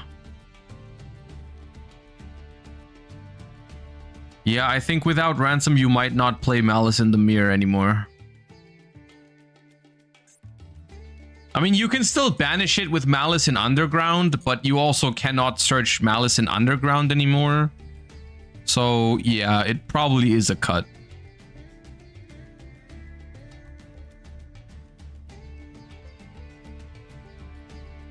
Chat, I think I'm cooked.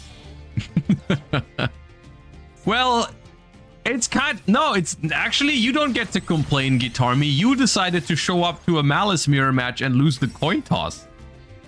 What were you thinking?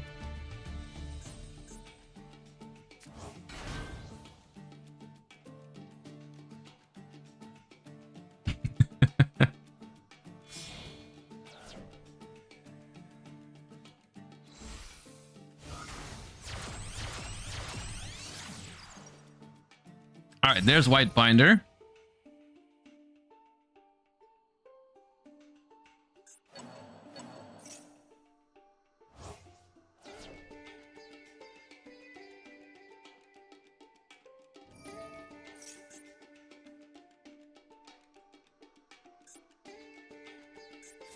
Reset GWC.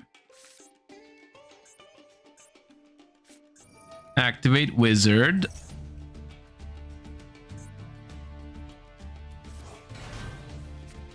And probably just either... Can we afford to go Hard Scripter here? I guess you could, just to banish the Druid's Worm, but then can we still get to Allied Code? Can we still get to Allied Code? Funnily enough, Malice still has the normal summon. So we could still normal summon one time, but then how do we get the second? We need another body for Allied Code. No, we're gonna not make Allied Code here. Okay, set 3, Cryptor, pass. Opponent is on 3 cards in hand, about to be 4. About to be 4. And this is rough. Oh. Uh-oh. I mean, this is basically a repeat of game 1, isn't it? It was Dominic going first, comboing, and then dropping a maxi on the opponent's turn. It's rough to be Guitarmy right now, or in game 1. Ugh. They drew a maxi off the top.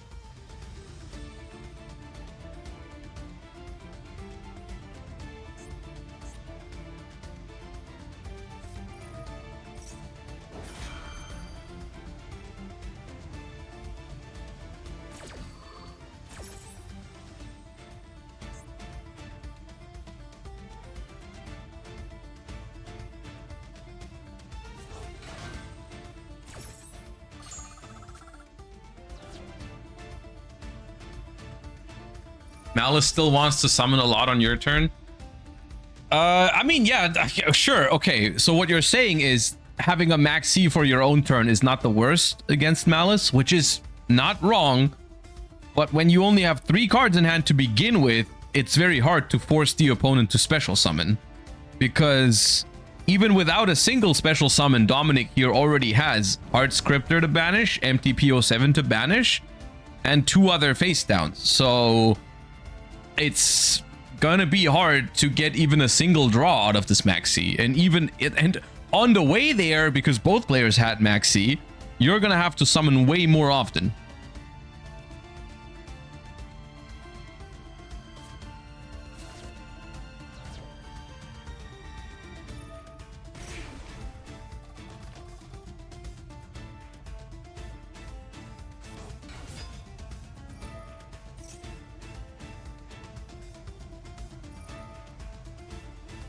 So here we're going to use Hard Scriptor to banish that White Rabbit before there's a trap behind it. And that means that Guitarmy needs another play within those 2 cards in hand. Because otherwise, we just have to pass turn and we won't get to see any draws from the maxi.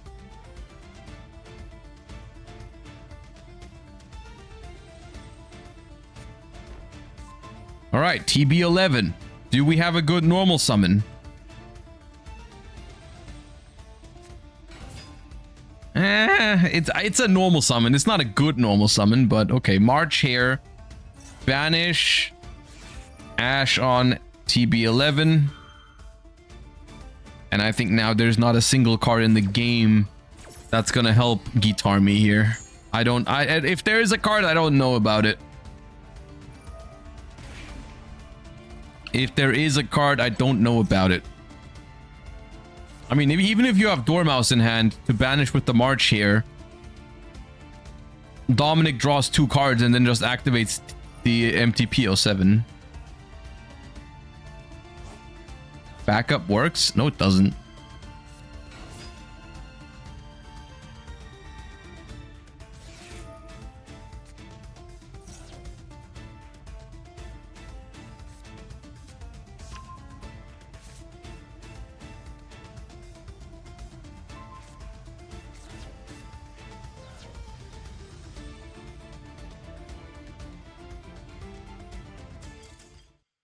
And Dominic moves on to the top 16 and qualifies for next Thursday's tournament. Congratulations. It was an honorable attempt, Guitarmy, but not possible. All right. As per popular request, let's jump into Bronas versus Lou with a U here for the top 16 spot. I don't know what game this is. I assume it's game 3 because there is not that much time left, but take it with a grain of salt. It could be game 2. But I'm just going to let the 1-1 score there because likely it is game 3 at this point. And we see a Fiend Smith Tract activated. For Lurie, discard Lurie. Lurie effect, no maxi. And we see Requiem. Activate Gem Knight Dispersion. That's what we've seen from Bronas before. We've seen Gem Knight Fiendsmith with Christia in it. So potentially really scary. Activate Hollow Core, send Gem Fusion. Link 2 into Gem Knight Phantom Quartz. Chain Requiem.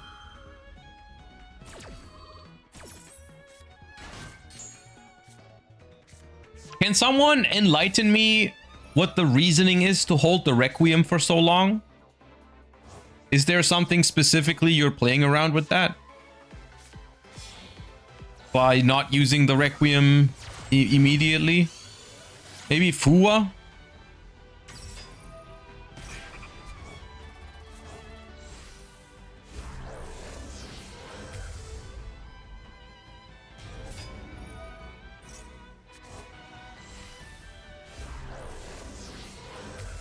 And we make Desiree in this one. Okay, we are not scared of Nibiru at all. I guess you could maybe make the guess that Nibiru would have been used already. Nibiru also very, very unpopular today, I want to say. I've seen very few Nibirus, which is kind of surprising. I mean, maybe it's because Mitsurugi is a thing.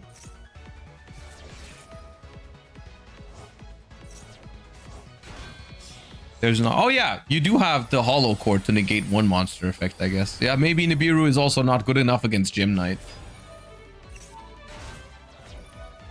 Alright, and there is the Christia off of the Herald.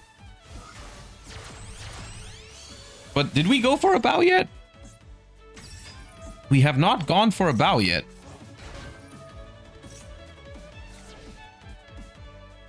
How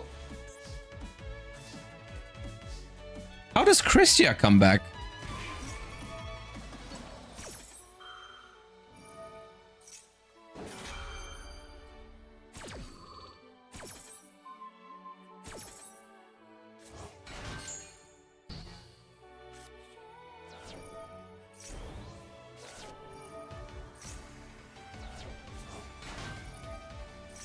It doesn't? Oh. Ooh, it's Sky Striker. Let's go. Oh, never mind. That's not good. Oh, we drew Rose. That's also not good.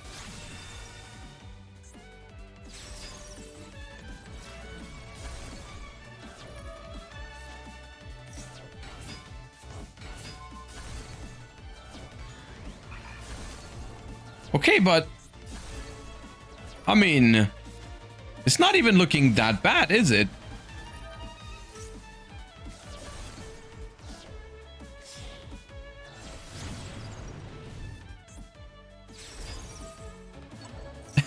You know what's very, very, very funny?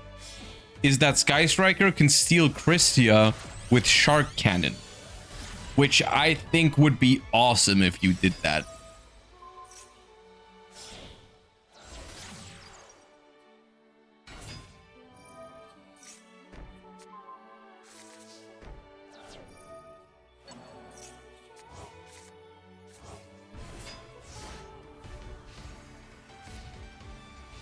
Alright, we got Fiendsmith follow-up though. Can't activate the sequence immediately because we don't have enough light fiends, but we can go for Requiem with it. Get ashed on it though. That seems to have been the draw for turn here.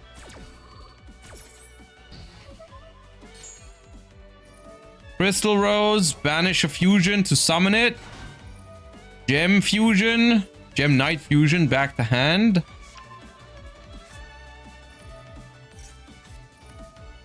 Trying to send one from deck to grave. We have Herald of Green Light off the top here, I think. Discarding the Gem Knight Quartz, negating Widow Anchor. Rose is going to resolve to send Neperim. Neperim discards the Gem Knight fusion. We get Dispersion. Get Gem Knight fusion back to hand immediately.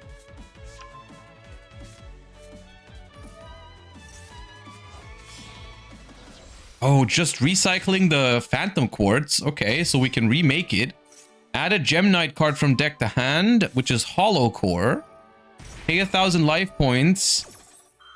Activate Black Goat Laughs to call Gem Knight Master Diamond Dispersion, which is the only thing we could have summoned. So the Black Goat Laughs actually negated the effect there.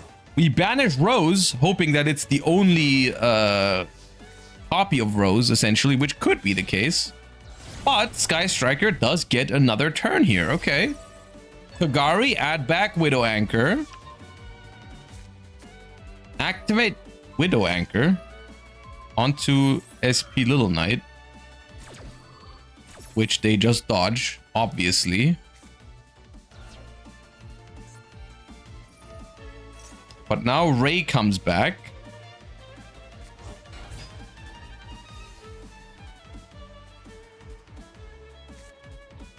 Oh, we were trying to bait the talents. I see you. Okay. I understand. Now, here's one problem though.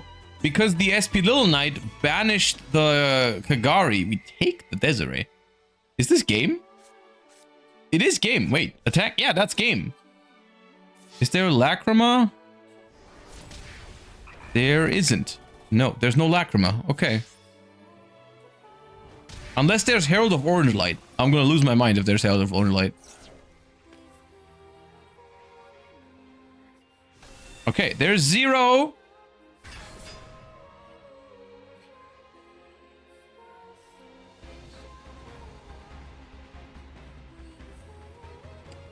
Why no thrust while there was a monster last turn? I mean, it was under roll anyways. You can only set no matter what.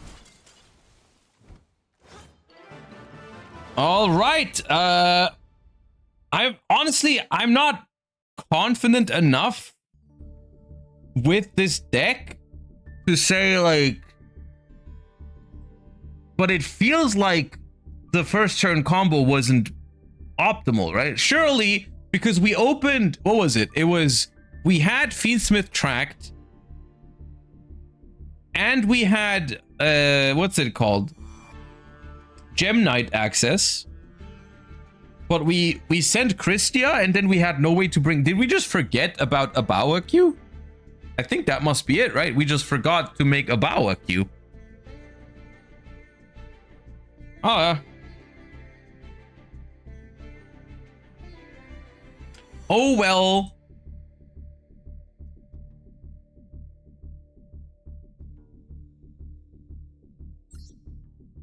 All right, we've got just a little bit of time left in this top 32, which is the last round for today because the top 16 qualify for next week.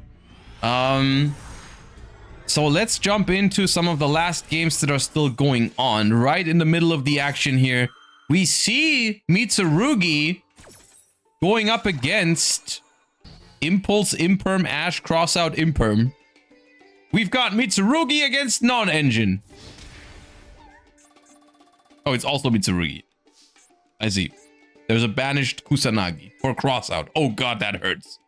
Oh, that hurts. We had to use Crossout for Kusanagi?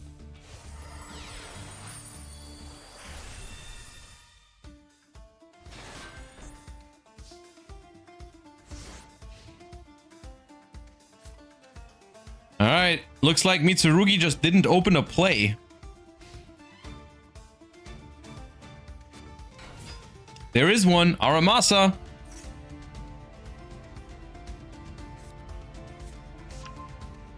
Zeus with one mat. I mean, yeah, I guess it's better than leaving a Lugares lay around. Maybe.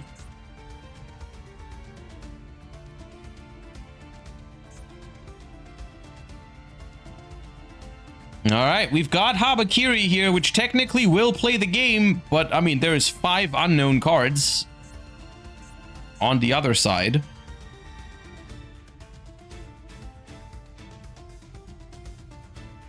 So Dominus Impulse, Ash Blossom. There's Dominus Impulse. And now, I guess, you know, one card this could be is Mitsurugi Ritual, because they were clearly missing a Ritual monster. So maybe... Nope, never mind.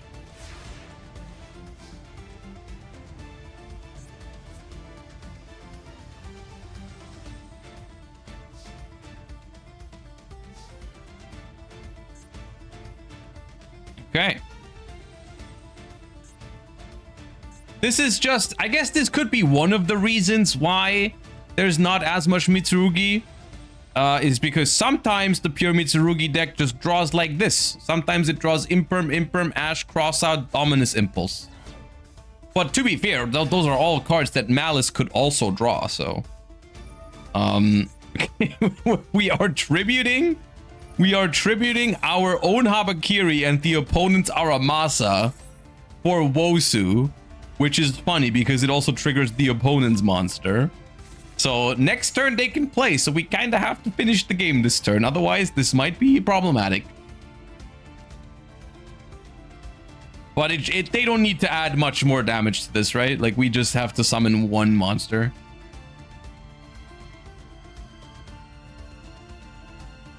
Like, one ritual monster is enough to seal the deal here.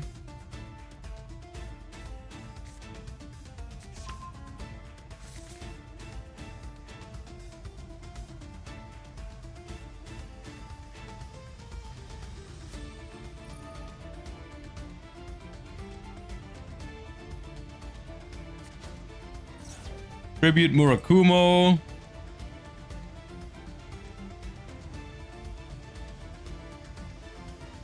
Both effects. Okay, you know, this is making me very scared because there's 30 seconds left. If they take 800 here, they have less life points than the opponent.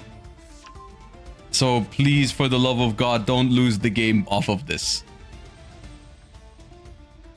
I don't know if they're watching the timer right now, but there's now 12 seconds left. You need to attack quickly. 6, 5, 4, 3, 2, 1. There, it's now timeout. Oh my god.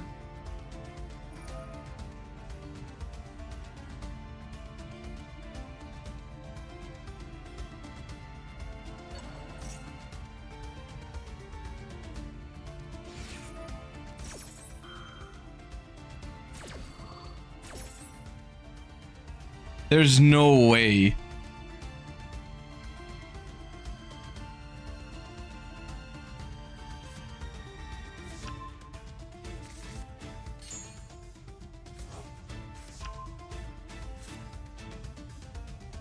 Did they have extra time? I'm just trying to figure it out, but I don't think so. That was the one thing you were not supposed to do.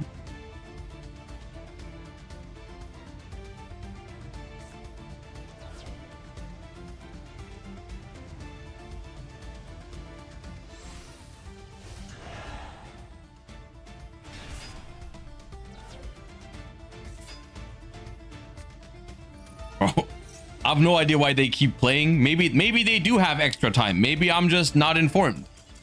Maybe, okay, maybe the opponent just scooped because they had extra time and it was all fine and not a problem and whatever. I don't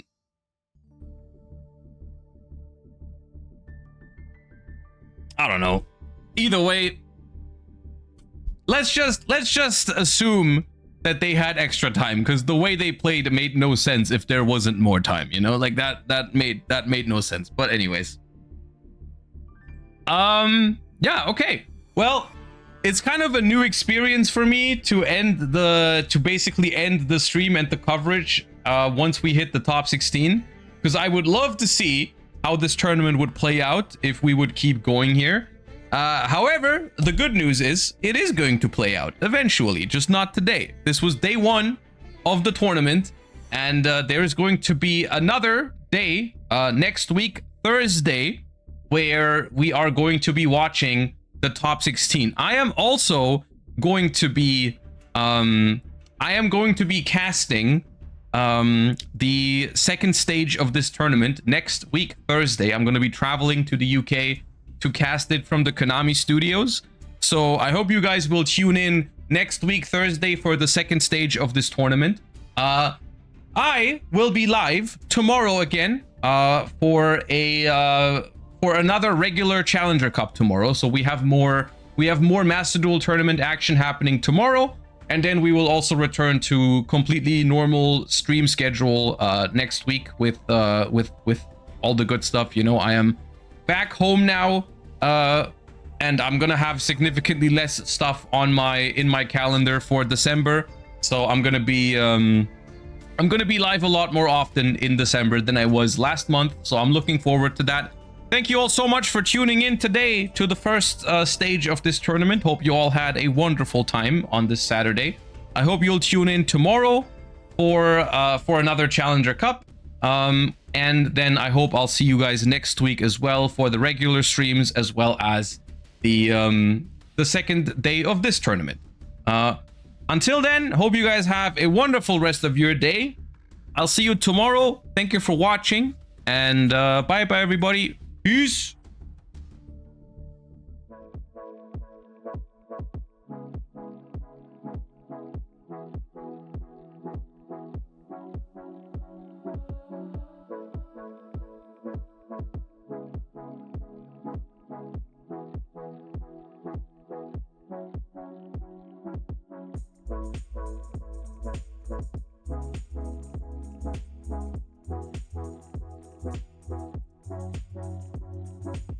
Thank you.